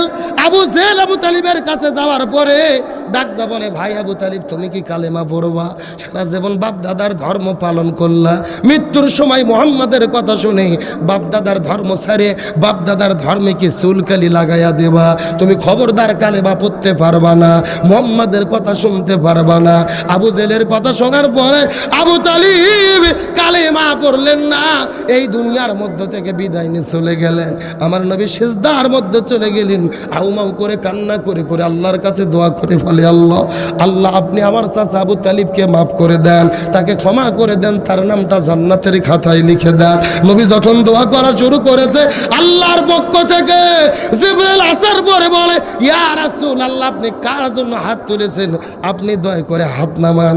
আল্লাহ বলে, ইয়া রাসূলুল্লাহ হাত উঠাইয়া কোনো লাভ হবে না, এই লোকটা আপনার চাচা হয়, আমি আল্লাহ ভালো করে জানি, আপনাকে বাড়িতে থাকতে দিয়েছে, খাবার দিয়েছে, থাকার মতো জায়গা দিয়েছে, কোলে পিঠে করে সন্তানের মতো লালন পালন করেছে। আমি আল্লাহ ভালো করে জানি আপনাকে ভালোবেসেছে, কিন্তু আপনাকে তো অনুসরণ করে নাই। আমি আল্লাহ বলেছি ওমা তাকুমুর রাসূল ফাখুযু, নবী যেটা করবে, নবী যেটা করতে বলবে সেটা তোমাদের করতে হবে। কিন্তু আপনি আপনার চাচাকে কালেমা পড়তে বললেন, আপনার চাচা কালেমা পড়ল না, আপনাকে শুধু ভালোবাসলো কিন্তু আপনাকে অনুসরণ করলো না। সুতরাং ভালো করে জেনে নেন, আপনি কান্না করে কোনো লাভ হবে না। হেদায়েত হলো আমি আল্লাহ আমার হাতে, আমি যাকে খুশি হেদায়েত দেব, যাকে খুশি বঞ্চিত করব। সুতরাং ভালোভাবে জেনে নেন, আপনি আপনার চাচার জন্য কান্না করে কোনো লাভ হবে না। আপনার চাচা আপনাকে ভালোবেসেছে কিন্তু অনুসরণ করে নাই, এই জন্য আমি তাকে মাফও করব না, আর তাকে কখনো জান্নাতে ঢোকাবো না। এ সাতক্ষীরা মুসলমান গভীর মনোযোগ, এই আলোচনার দ্বারা শিক্ষা দাঁড়ালো এই যে সাতক্ষীরা জেলার ভেতরে, বাংলাদেশের ভেতরে নিজেদের মুসলমান পরিচয় দিয়ে মসজিদের মধ্যে শুধুমাত্র যারা নবীর প্রতি দরুদ পাঠ করে, ইয়া নবী সালাম আলাইকা বলে, নবীর প্রতি মহব্বত করে, মুখে মুখে নবীকে ভালোবাসে, কিন্তু নবীর জীবনের আদর্শ গ্রহণ করে না, নবীর জীবনের আদর্শ বাস্তবায়নের আন্দোলন করে না, নবী যা যা করেছে এই দুনিয়ার মধ্যে তা তা করে না, নবীর আদর্শ দিয়ে জীবন পরিচালনা করে না। তার মানে বোঝা গেল শুধুমাত্র মুখে মুখে নবীকে ভালোবাসে, যারা নবীর আদর্শ গ্রহণ করবে না, নবীর তরিকায় ইসলামী আন্দোলন করবে না, ওই আবু তালিবের মতো তাদেরকেও জাহান্নামে যেতে হবে। আরো জোরে বলেন। এই জন্য শুধু ভালোবাসা নয়, ভালোবাসার পাশাপাশি নবীকে অনুসরণ করতে হবে। ব্যক্তি, পরিবার, সমাজ, রাষ্ট্র, রান্নাঘর থেকে শুরু করে সংসদ ভবন, রাজনীতি, অর্থনীতি, সমাজনীতি, সংস্কৃতি, প্রতিটি জায়গায় রসুলের আদর্শ গ্রহণ না করলে আল্লাহর জান্নাতে যাওয়া যাবে। আর আমরা যদি নবীকে অনুসরণ করি, আল্লাহ বললেন পুরস্কার দেব দুইটা। যেটা বলেন কয়টা? এক নম্বর ইউহিব্বুকুমুল্লাহ, আমি আল্লাহ ভালোবাসবো। দুই নম্বর ইয়াগফিরুলাকুম যুনুবাকুম আল্লাহু গফুরুর রহিম, তাদের জীবনের গুনাহ মাফ করে দিয়ে তাদের জান্নাতের মেহমান বানাবো। সুবহানাল্লাহ বলেন। এখন আপনাদের জিজ্ঞেস করতে চাই, ওই নবীর আদর্শ গ্রহণ করতে আমরা কি রাজি আছি? এখন বলেন, নবীর আদর্শ কি শুধু মসজিদে নাকি সমাজের ভেতরেও? যেই নবীর আদর্শ দিয়ে মসজিদ চলে, ওই নবীর আদর্শ দিয়ে পার্লামেন্ট পরিচালনা করতে হবে। কথা ক্লিয়ার না ভেজাল আছে? নবীর আদর্শ সব জায়গায় না যাওয়া পর্যন্ত শান্তি আসবে? তাহলে চিৎকার করে বলেন, কবরে কয়টা সাপ? 99টা। আর 2 মিনিট কি আলোচনা শুনবেন? কথা বলেন, শুনবেন? তার আগে জিজ্ঞেস করে, আজকের মাহফিল হওয়াতে আপনারা খুশি না বেজার? কারা কারা বেজার হাত তোলেন তো? কেউ বেজার নাই। খুশি কারা কারা? সবাই হাত তোলেন, সবাই হাত তোলেন যারা যারা খুশি। লিল্লাহি তাকবীর। চিৎকার করে বলেন ইয়া রাব্বাল আলামিন। আজকের মাহফিলকে আপনি কবুল করে নেন। এই মাহফিলে আমাদের সামর্থ্য মতো দান করার তৌফিক দেন। সকলে বলেন আমিন। হাতগুলো মুষ্টি করেন, মুষ্টি। হ্যাঁ, আস্তে আস্তে নামায়া নামায়া নামায়া পকেটে ঢুকান। একজন উঠতে পারবেন না। আমি টানা 2 ঘন্টা উপরে আলোচনা করেছি, প্রয়োজনে আরো 10 মিনিট আলোচনা হবে। সমস্যা আছে? কবরে কেন সাপ আসলো, ওই মেয়েটি কি অপকর্ম করেছে, আমি বলবো ইনশাআল্লাহ।